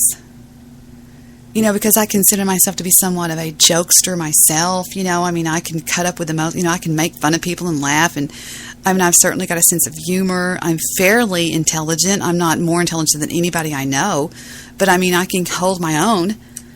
And so having said that, I wondered, considering myself not to be, what I mean by that is I'm not special needs, I'm not anything like that, so I feel rather normal in saying, what would possess somebody to do that, even online, anonymously? And he wasn't doing it anonymously. He was doing it as Dr. Herpington. And I started to say, where does this come from? It certainly doesn't come from abuse. I've told you many times that over my lifetime, long before the internet, I studied abuse. Every book in this house it has to do with something about that. And it's never a case of an abused, somebody that was abused. I know the old adage is hurting people hurt people. Well, that's true, but it's not saying hurt people hurt people. It says hurting people hurt people. And what that means is hurting people are people that are hurting. Okay, well, you can think to yourself, why are they hurting? Perhaps they're hurting because they were abusive to their parents. People that abuse, now stay with me here for a second and see if you can catch this. The phrase hurting people hurt people does not mean that they were hurt. It means they're hurting. And when people are quote unquote hurting, it's usually always 99% of the time indicative of somebody that has done something that is causing this person grief and all that. And the only thing that truly hurts us are the things that we do to other people. We sit and just wring our hands about it when we hurt other people. I came from a place of abuse and being hurt so much that I knew what it felt like, and therefore I would not do that to somebody else. Now, I am not, never mistake kindness for weakness. I will fight if somebody draws first blood. I will stand up for my kids. I will stand up for whatever I feel like I need to stand up for. And I can get just as nasty as the other person can get, but that doesn't mean that I'm using that in an offensive manner. I'm not the aggressor. I'm not the person that's going out there and starting something. Mine is always of a reactive nature. Okay? And when you see other people do this, I mean, not making this about myself, when you see other people in your life and you scratch your head and say, how could she do that to me? You know, or how could he do that to me? How could my mom treat me that way? Or that's because it's usually true that it is true that hurting people will hurt people. When you do something, I'm not explaining this good enough. When you are dealing with guilt, guilt is something that will eat you alive. And when you are dealing with guilt, you're angry, you're snappy, and you tend to jump at people. And that's because something that you've done is bothering you. Case in point, and I hope he doesn't mind me saying this, but this is an excellent point I'm going to make. There was a time many years ago when I would bid Victor goodbye in the morning, kisses, bye-bye, love you. And then he would come home from work without me having spoke to him all day with his fangs out at me. You know, why is this like this? And what are you doing that for? And I was thinking, what the hell did I do to you? I took it and I made it about me. When in fact, something he did, and sure enough, every time passed and the truth was revealed, it was something that he had done that day that he had messed up on, maybe something in business or something at the bank or whatever. He had made a big boo-boo and took it out on me. That's what I'm saying. Hurting people will hurt people, okay? If you try every day to keep your nose clean and don't do things that are offensive to people, even if you're doing it behind the moniker, an anonymous moniker in a chat room, okay? An anonymous well, they'll never know it was me, so therefore, I'll never know it was me. Wrong. Nobody will know it was me. The other day, I heard somebody on Spreaker.com accuse me of having sock accounts. I don't have sock accounts. I wouldn't have a sock. Why would I have a sock account? I want to be representing me. I only have this one account, Debbie. Oh, it's probably her own sock account. All that tells me is when somebody falsely accuses you of something, you can rest assured that that's what they're doing. Because why would they falsely, unknowingly accuse you of something just out of the blue? Oh, well, she's punching up her numbers or something. I don't know how to do that. How do you punch up your numbers? All that tells you is that whatever they accuse you of doing, and I hear a lot of that, that means that's what they're doing or whatever. I have yet to find out what botting a chat room means. I wouldn't know how to do that if I say to save my life. The other day when I had reason, and Victor had reason to find out who somebody was through Skype. Yes, I did. I had reason to. And that's something that I don't want to talk about. It's just something that's I'm not at liberty to discuss, I guess you could say. I guess what I'm trying to say here is I do have a lot to say, and I do have a lot of people out there that listen to me. Shouts out to Audrey. There's a lot of people out there that are beyond the chat rooms. Well, I'll go over there and I'll see 4 people in her chat room on Spreaker. And there ain't no way she can have 87 hits on that show. There wasn't 87 people in that chat room. Well, people, I can be in a chat room all night on my show and never say a word and you won't know I'm there. That's the beauty of Spreaker chat rooms. If you don't type, nobody knows you're in there. So yes, it's very, the way I think you can tell that somebody's cheating numbers is, and this is, Lester told me this, is you look at their show and right when it goes off the air, you sort of watch it over several days and to see what it does. If they have a certain number of listeners that are at a show and then like over the next however many days, it grows up to 3 and 4 times that amount of people over the next 3 or 4 days. If it happens quickly, that's usually not somebody cheating numbers, because those people are expecting that show and they're flocking to it. Like I had a person call into my show one night named Jane Dormer, and Jane and I had finally made peace, and she said, "Hey, what are you doing?" And she used to go, "Debbie!" And I said, "Hey, Jane, what are you doing?" And she said, "What are you doing with your shows?" And I said, "What are you talking about? I'm not doing them every night." And she goes, "Well, you need to do something about that." They lived in the UK, and she goes, "I've got to have my cuppa." And I was like, "What? What is it?" You know, I said, "What is that?" And she goes, "I have to have my cup of coffee and my cup of Debbie every morning." And she was like, "Don't put them on private and don't delete them. You know, we don't listen to them until the following morning." I know a lot of people that do that with this podcast here. They download it the next morning. I've had some of you, and you know who you are, that have said to me, "Quit putting your shows on private. Quit making them non-downloadable." So it is popular, and it's not by virtue of just me being me. It's my guest. I mean, I'm very seldom on here by myself. It's not me that they go after. It's the energy of the show. It's the people that are on it. It's the laughing and the banter. And Alan Wayne put it perfectly. I hate to keep saying that, but when he talked about it the other day, he hit the nail on the head. If there is a nail to be hit on the head, but he actually did. He said it perfectly. He said, I think this is it where he said it. No, this is audio. This isn't a video. I think it's this one right here. Could be wrong. Don't get to the point of Debbie Daly with as many rules. Hold on.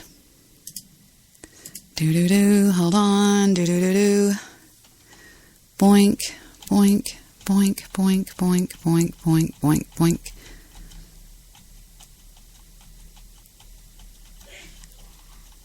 Stephen.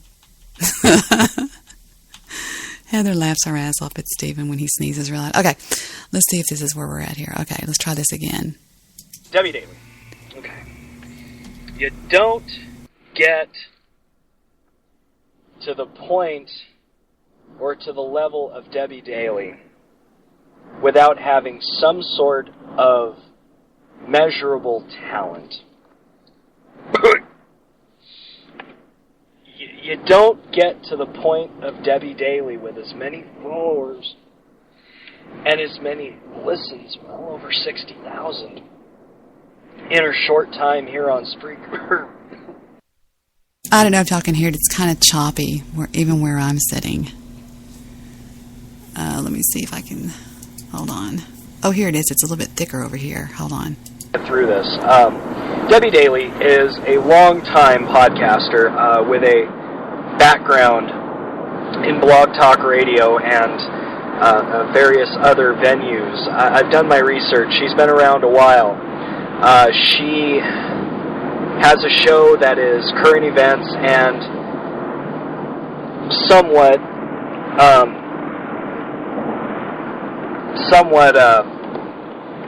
entertaining. Excuse me. That is somewhat entertaining, and she does have a good audience, a big base audience who is loyal as hell to her, and you don't get that by sucking. I'll tell you that much. You don't get a big loyal audience like that with sucking. You get it with content, enjoyable content, witty banter back and forth, and let's face it, her controversial nature and the fact that people do not necessarily take kindly to her does something for her ratings, ladies and gentlemen. It's like I said a long time ago. Rush Limbaugh said, the fact that people don't like you sometimes will be the reason that they listen to you. Now, I've said it before and I'll say it again. When you take that one step further and you solicit hate, and what I mean by solicit, I know you hear me say that all the time. She's always talking about people that solicit hate. Well, let's look at the meaning of the word solicit, okay? And I think you'll see what I'm trying to say. When people solicit hate, solicit means ask for or try to obtain from someone. Okay? For example, Goofy Bone called into the news guy's show for weeks, trying his hardest to get the news guy to hate me. And the news guy fought him on it. He fought him. No, I don't think so. And then finally, he wore him down. I mean, he called him and called him and called him and called him and worked him to death. And we all know where that comes from. Okay, yes, there is an infection, and yes, it is true, I do hold in my possession 100% proof that I have only obtained in the last maybe 72 hours to prove what I've been saying all this time. And I'm just going to let her stew for a while about what that is. It is 100% positive proof of where it comes from. And it's true. It's where it comes from. This person has gone so far as to warn people that have never even met me not to come to my show. And I know why now. And I'm at peace with that.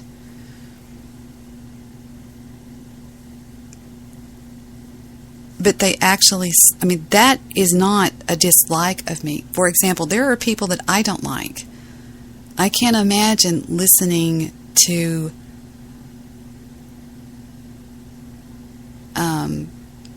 I won't name any names, but I know in my mind right now who I could name.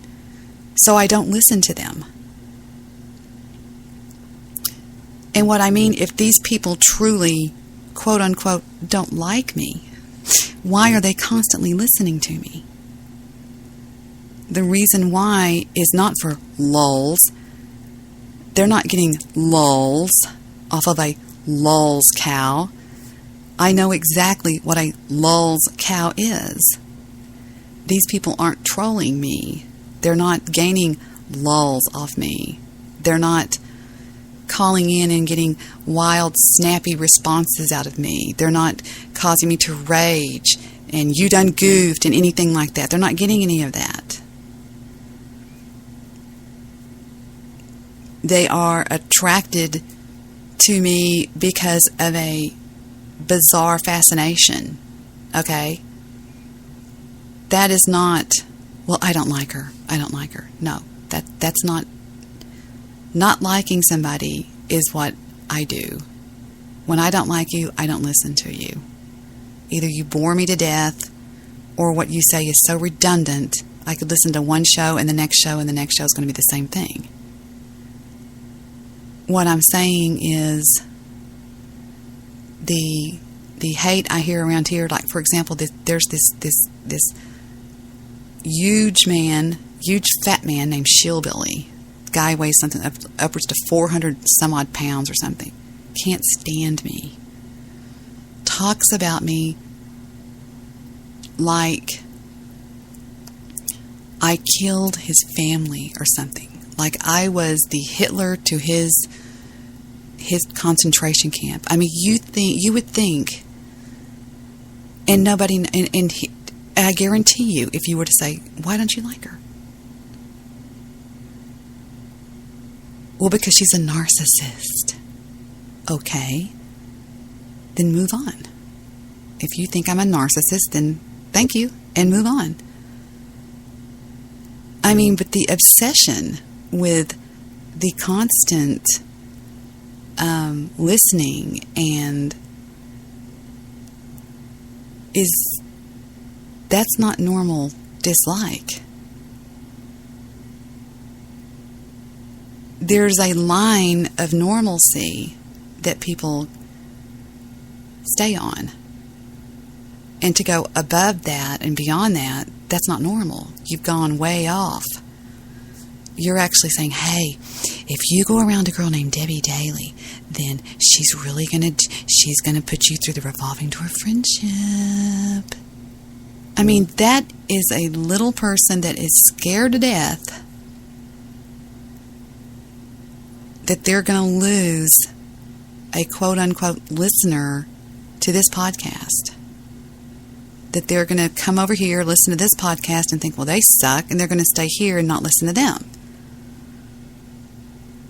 So they think, well, if I can't be a part of her world, then I will make her a part of my world by constantly hashtagging her, talking about her, always talking about her, and that keeps them interested in that. I guarantee you, if you were to see somebody along the lines of Goofy Bone completely quit talking about me, that he would go back to what he had on Blog Talk Radio, which was about, 17 listens per show.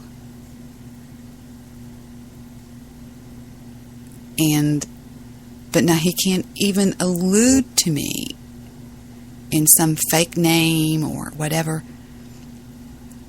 I hear the news guy, who is so much a drama queen right now, that he lives it and breathes it. It's all his podcast is.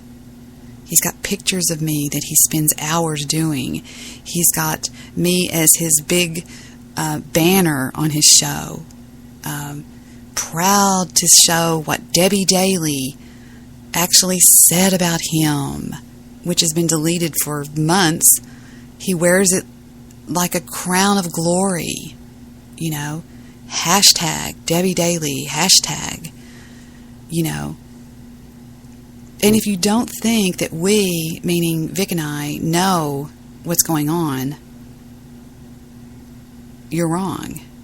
And me and my friends talk about, when I talk to them on the internet, like JP and Triple M, they know what's going on. You heard them tonight. They've tried to deal with it. Desert Rose won't speak to them because they talk to me.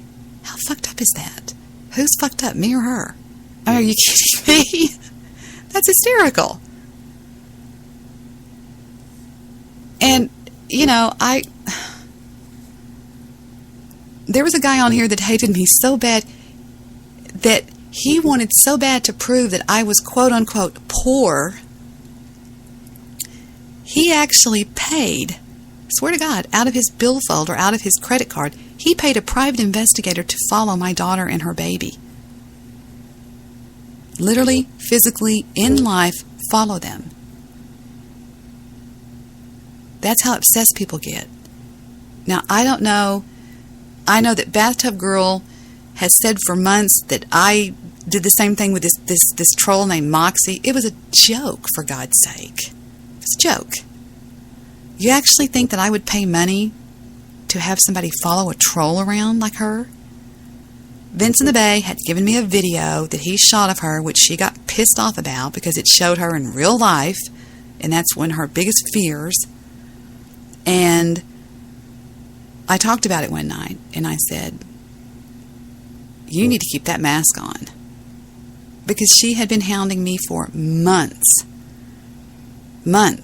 Anytime, I've got hours of shows on this old computer that Victor fired up tonight. Hours of shows when she was on Vince in the Bay going, "Hi, Vince, it's me, Debbie." I didn't even know who this girl was. I had people calling into my show going, "There's somebody on Vince in the Bay that's acting like you." And I go, "What?" This bitch has been obsessed with me for a long time. And that's the proper word, obsessed. I'm not obsessed about her. Everything I ever said was just in response to her bullshit. She would call into my show. She would, she made YouTube pages about me. Not videos, pages. There's pages over there that she's created. I haven't done that about her. Hey, give a fuck. So think about it like that. Look at it in reverse. Am I spending hours creating YouTube videos and splicing what they say? No.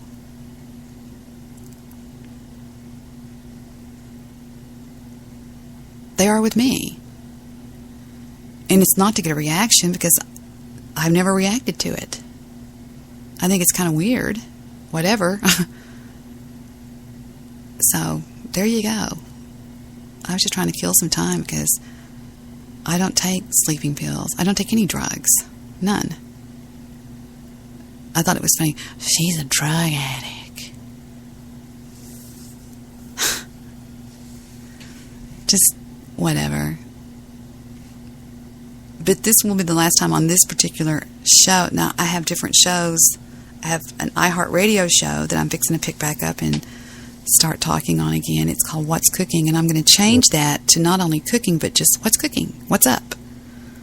and there's things that we're talking about doing. Because I love what I do, just like you love what I do. And just like you love what you do. Oh no, it's grouch ass.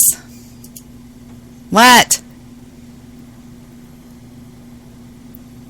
What? Where is Mr. Solutions? He was here waiting on you all night, and he's still here. He's still here. Wow. Yeah, he's right there.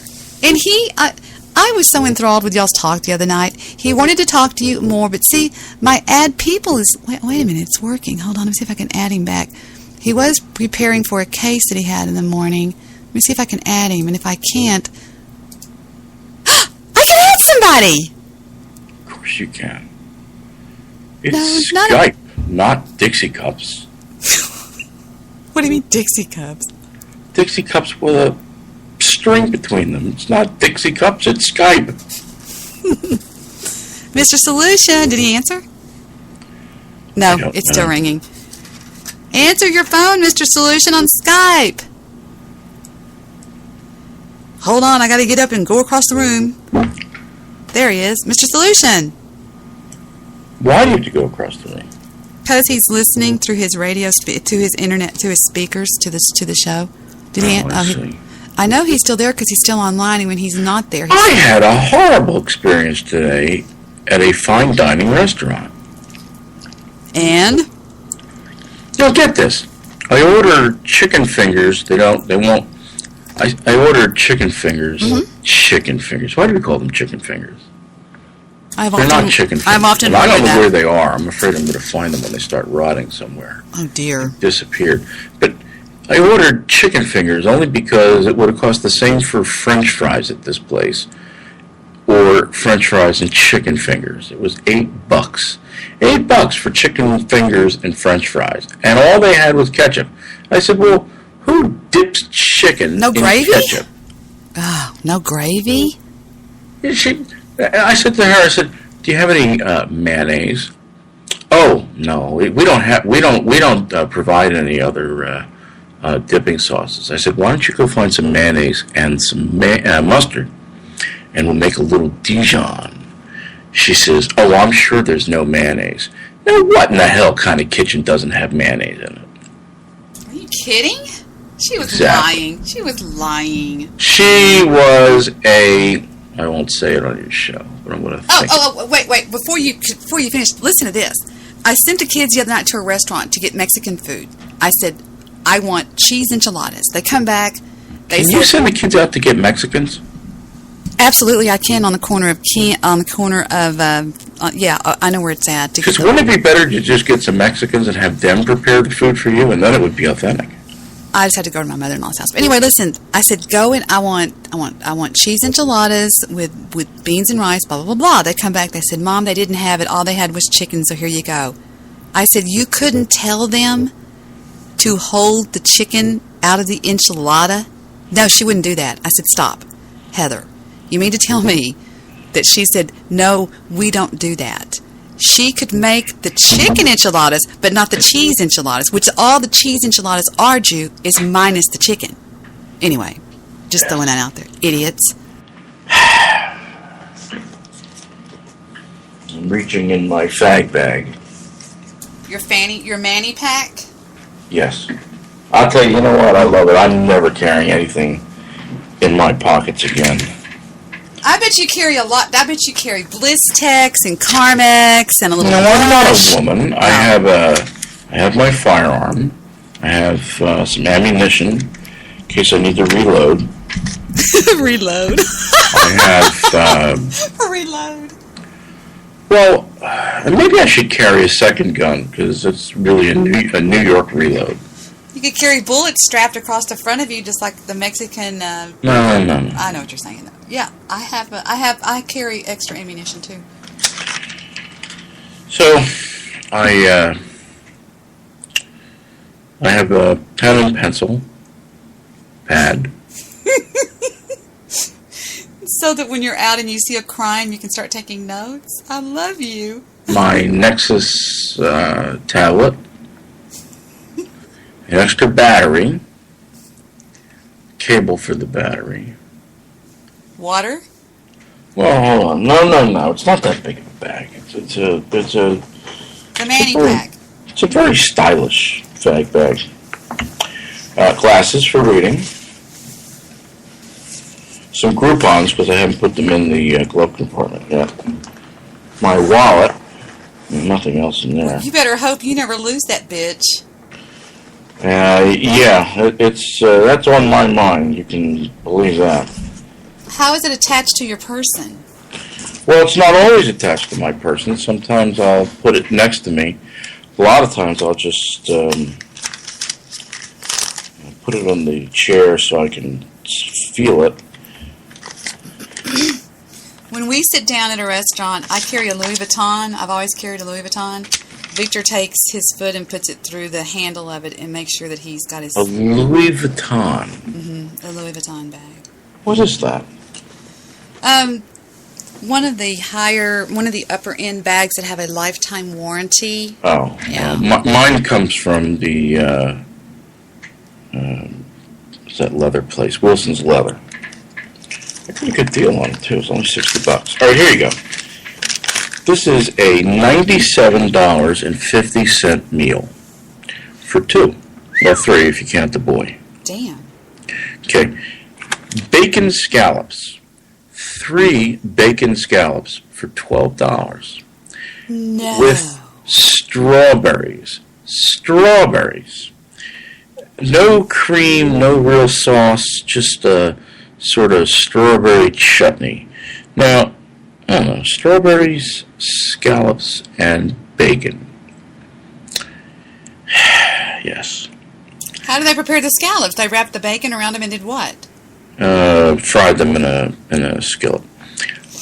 A wedge salad. You know what that is? That is a quarter of a head of iceberg lettuce. Yes, it is. $8. Stop. Are you kidding me? Well, I didn't pay for this. Hold on. Scampi.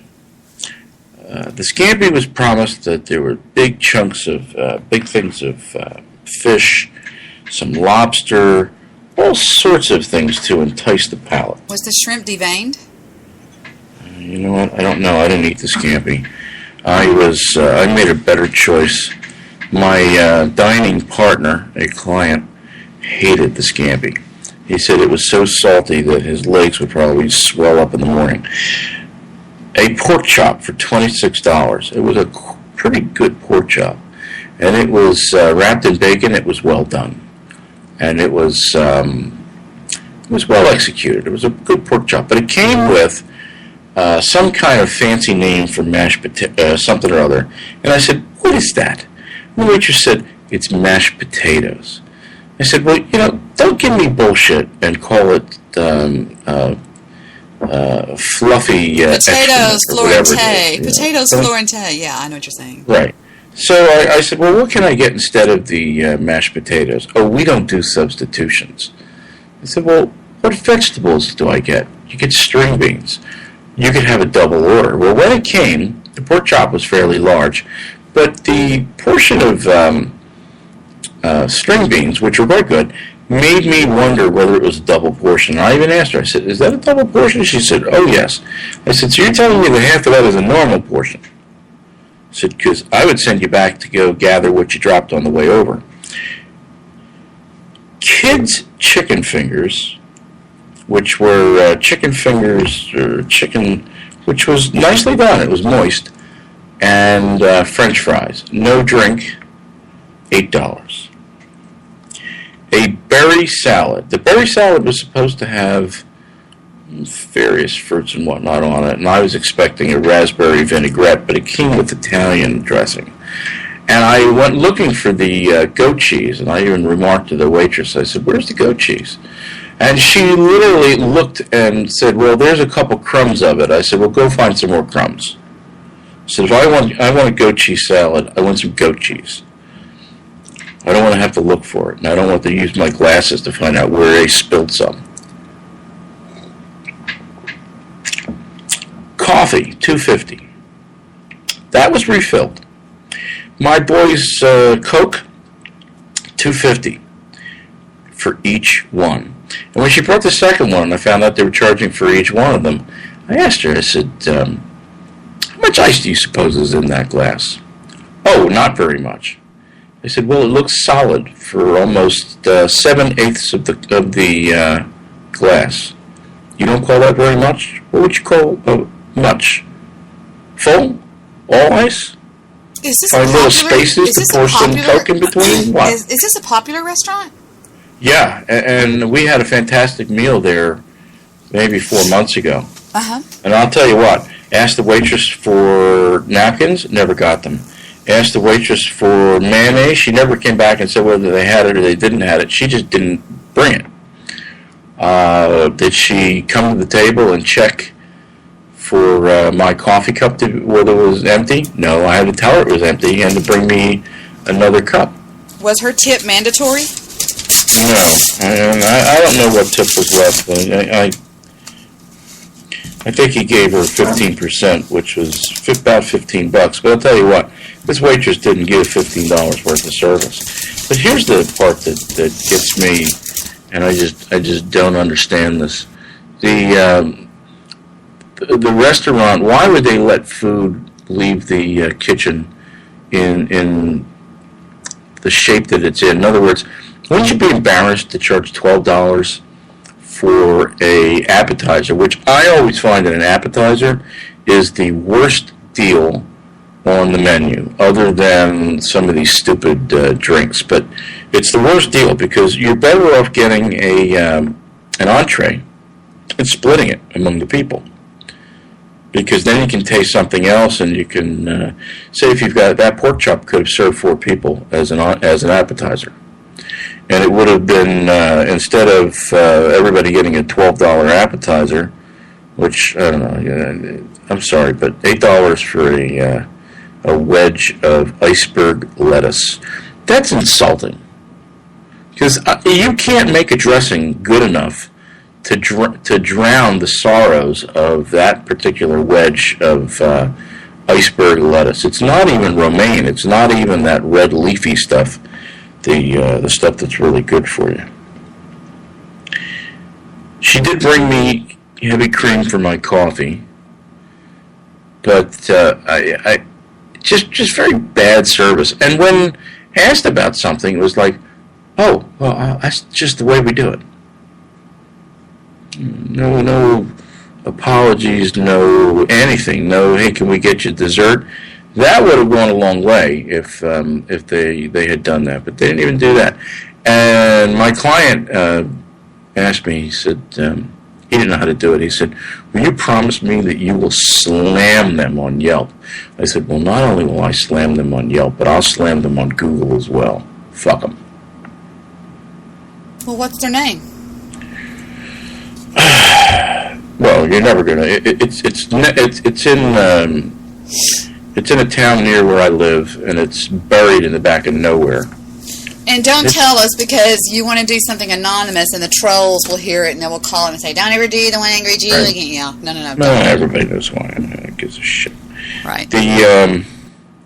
I just don't. Who serves breaded chicken, and only as a dipping sauce can you have ketchup? Who came up with that? It's ridiculous. It's horrible. $8 for a kid's meal and no drink. I've never seen it go over $6, $5 in a lot of restaurants. It's not a lot of food. It's not. But that's the other thing. You telling me that they couldn't make a grilled cheese sandwich for them? They don't have any bread. They don't have any cheese. They're just bullshitting you. Well, and that's the thing. For $100, I expect something for that. If I would have spent $50, all right, I didn't spend the money, but it doesn't matter because I sort of spent it. It's quid pro quo in many ways. But if I would have spent $50 a head for a fine dining meal, this is not Boston Market. It's not McDonald's. Right. I expect things to be right. And if a waitress is going to provide me with the same service that I used to get at Denny's, then why in the hell should I give her a tip commensurate with the meal price. I hope you didn't tip her. Well, I didn't do the tipping. That wasn't up to me. So I think it was. I think he left her $15. I wouldn't have left her $15. I think I would have left her $2. Yeah, I do Make the a same point. thing. I do the same thing. Yeah, I try to tell him you weren't worth a tip. Well, she belonged in Bob's Big Boy. Mm-hmm. Slamming eggs over easy with hash browns on the table. At the Waffle House. Well, Waffle House around here smells. Oh, don't get me wrong. I won't go there.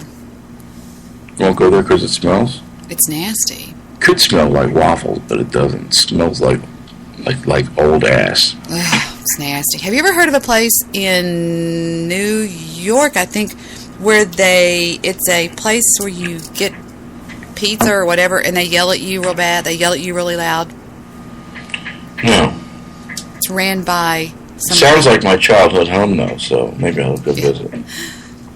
I saw it it was, some people went, you know that dog, that insulting dog that has the cigar in his mouth that's... Mr. Peabody?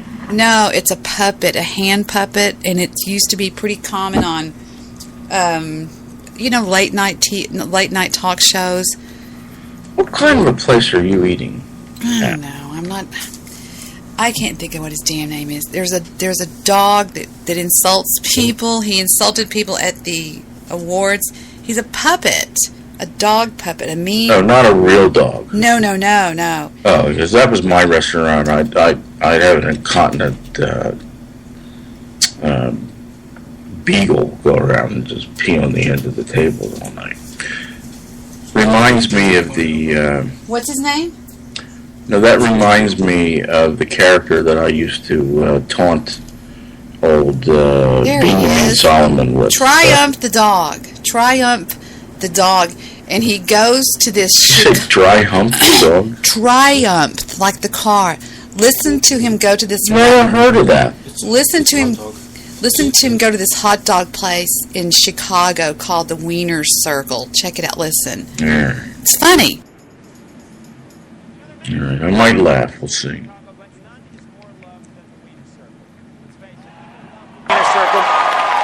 People go there for the Chicago hot dogs and also for the extremely hostile staff. See, they put down the customers who in turn yell back at them. It's a tradition. It's fun, it's intense, it's very, very vulgar, all right? We thought as an experiment, we would send to the Wiener Circle the nicest, most polite person we know, Jack McBrayer of 30 Rock. Look at that face. Such a nice guy.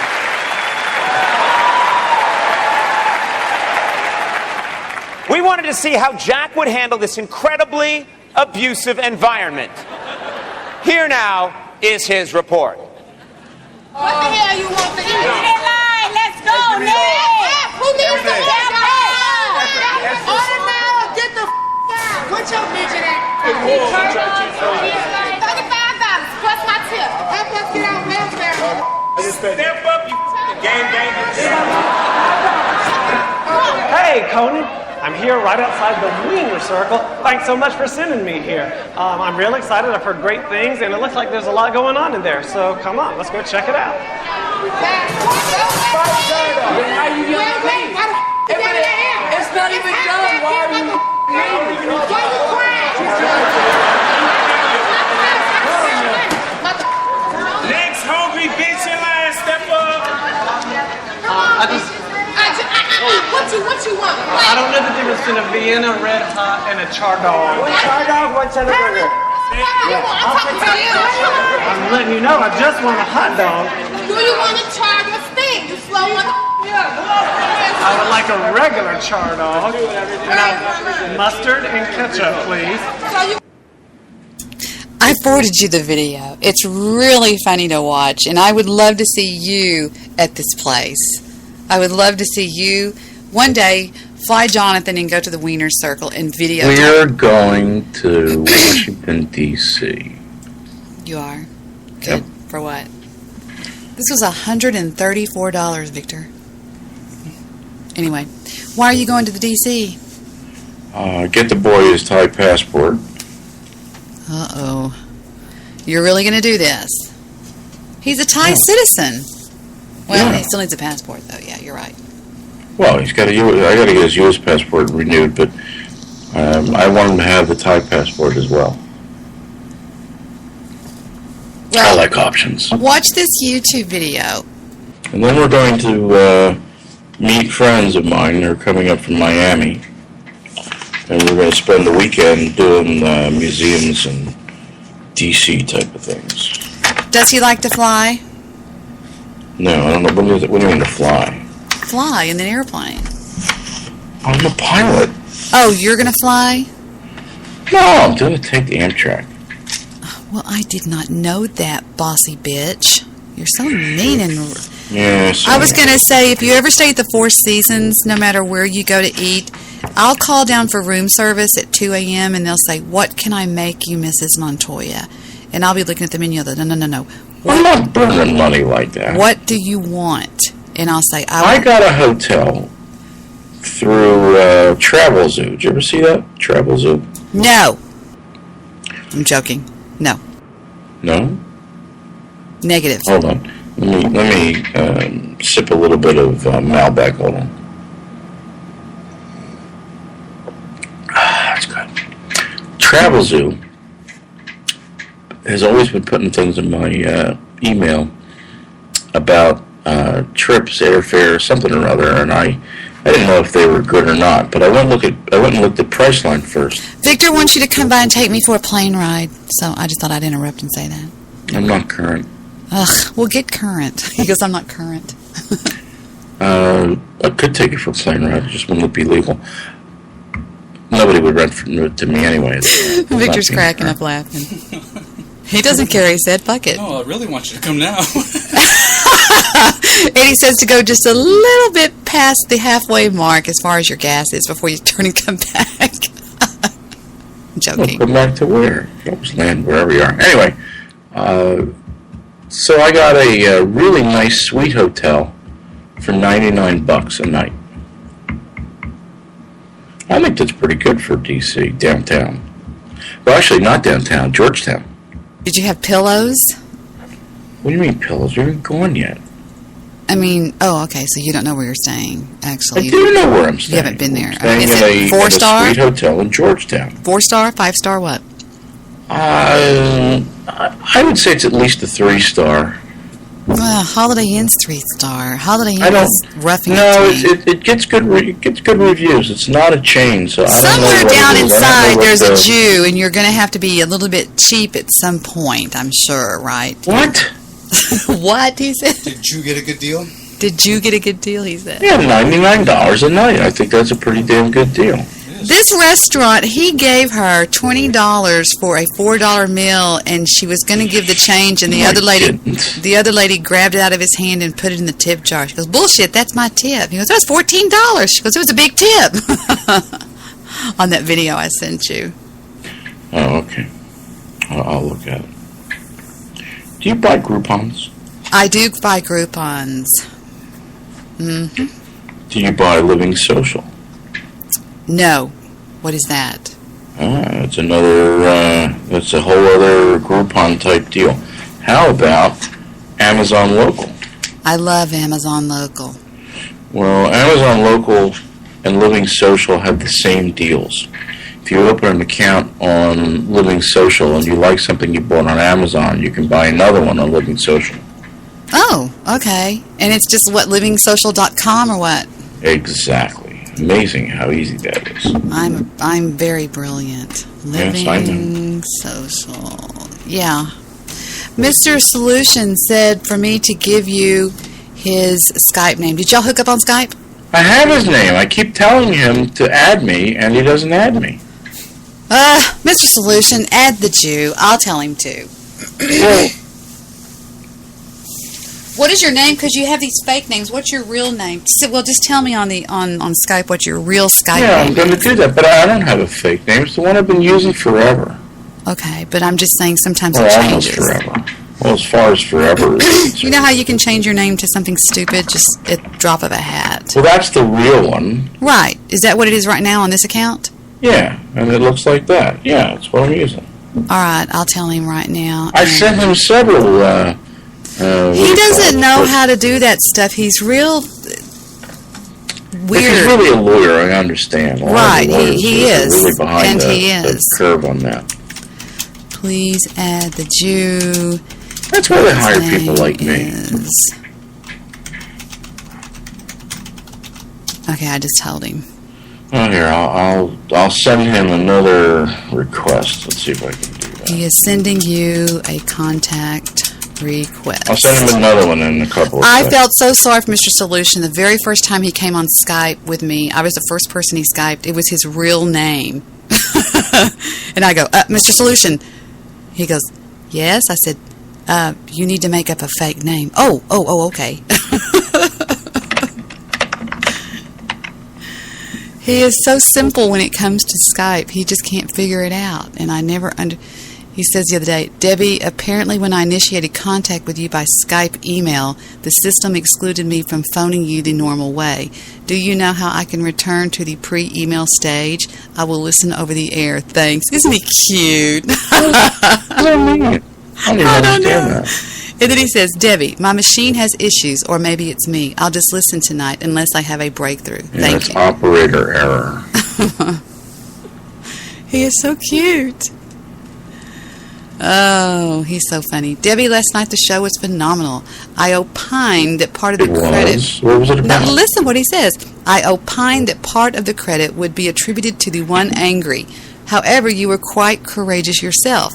I suggest that we unite as Americans, save the country against alien invaders before balkanizing and beating up on the American citizens. Oh, my God. Just get out of the country. Live a nice life. Have a good time. Wait for everything to go to shit. Then come back when they're rebuilding and be a hero. I'll tell him that. Well, I'm going to go because I am so exhausted. I've got to go to bed. Oh, my. Why? I am so tired for some reason. My voice is getting deep. Really? Yes, I am. Is BTR closed down for the night? Yes, yeah. The posse is diligently processing the head of all facts. Is it something? Is it on Vern? Is it something worth listening to? No. No, this posse is in the background. It's not on the air. Oh, okay. So it's busy doxing that empty-headed bastard. Do you still have a lady friend on the internet that you had at one time? Do I still have what? The lady friend on the internet that you had at one time recently? You know. Well, she's not been around lately, has she?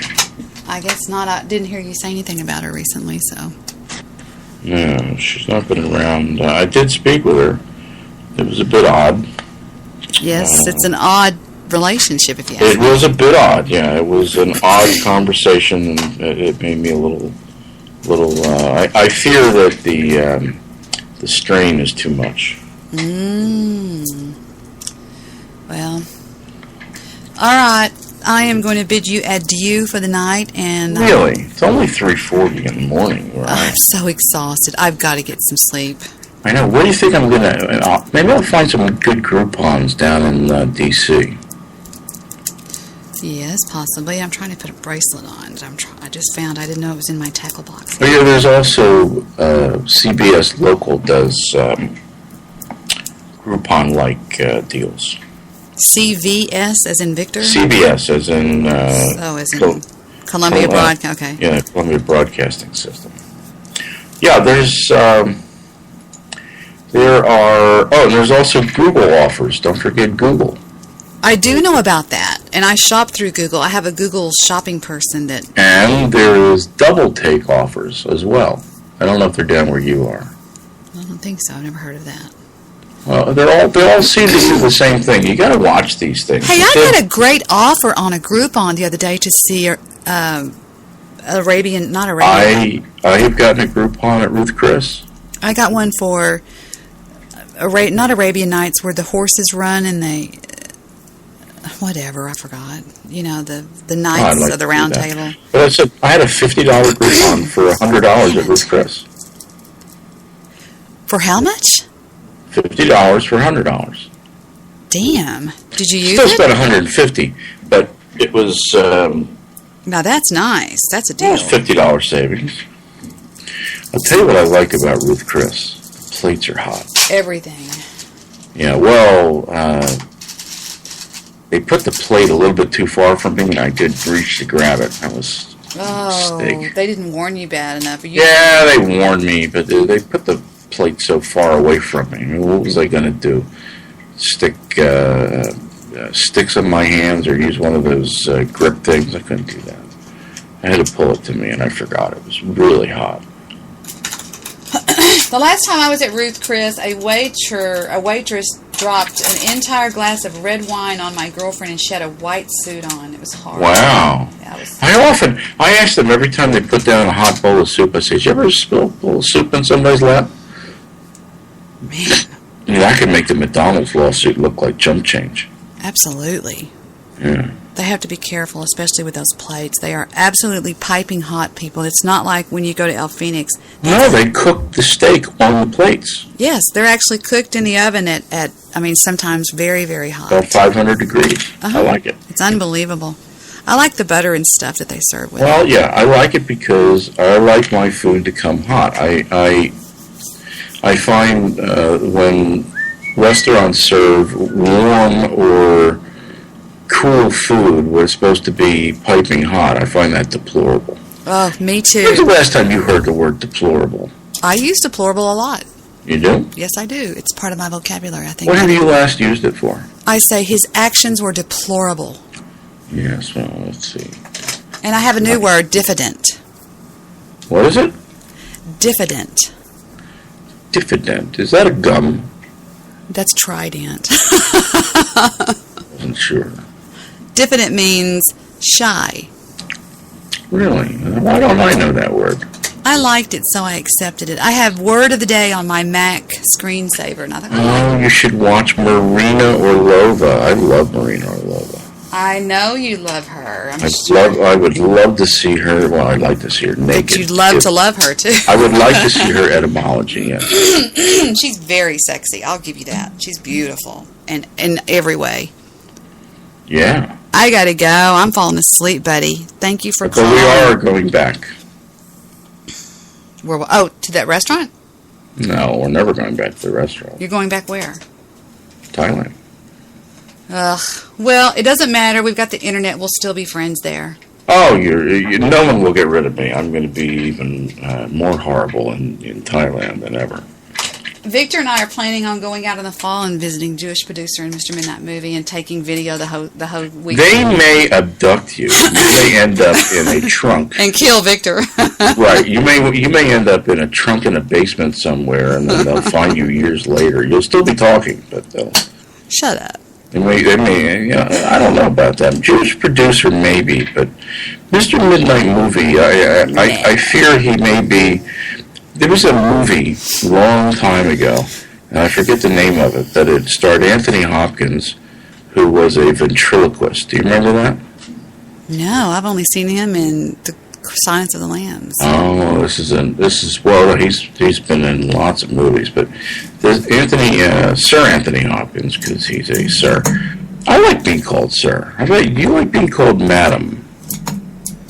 I'll be Madam Montoya, and you can be Sir One Angry Jew. There you go. That's right. Sir Prick. Sir Prick-a-lot. Whatever. It doesn't matter. Sir Prick-a-lot. Yeah. Sir Prick-a-lot of the Long Hots. out of Boston. Out of Boston, right. Sir Prick-a-lot of the Long Hots out of New Haven, Cambridge, Rhode Island. Cambridge, yeah. Cambridge. All right. I gotta go. I'm so tired. I have to make sure I leave my gun at home. Imagine taking a gun to Washington. I'm gonna hang up on you because I know you're being rude because I'm No, extremely I'm not tired. being rude. I'm just being verbose. I gotta look that up now. I forgot what verbose means. Call in earlier tomorrow night, you mullets, okay? Okay, so has Mr. Solutions okayed me? No, it still says pending contact request. Well, he's not answering, so he's preparing for his case tomorrow, I'm sure. But Oh, I see. Okay. I'm in a fairly good mood. If I've been torturing Ron Reck, although Ron Reck is not really torturable. He's sort of beyond that. But that Antoinette, what a vile woman. There's a lot of vile people on BTR. Mm-hmm. And I think that the book is coming. You know the book, right? Mm-mm. What book? And we'll talk about it. I gotta go. I'm exhausted. I'm serious. All right. Well, then just hang up. All right. I'm gonna hang up on you. All right. You can do it. I may continue talking. Okay. Do you know that when people mute me, I don't stop talking? I totally believe that. Oh yeah. Good night. I curse them out as if they were listening. I don't give a shit. You know, Good night. I hung up on you.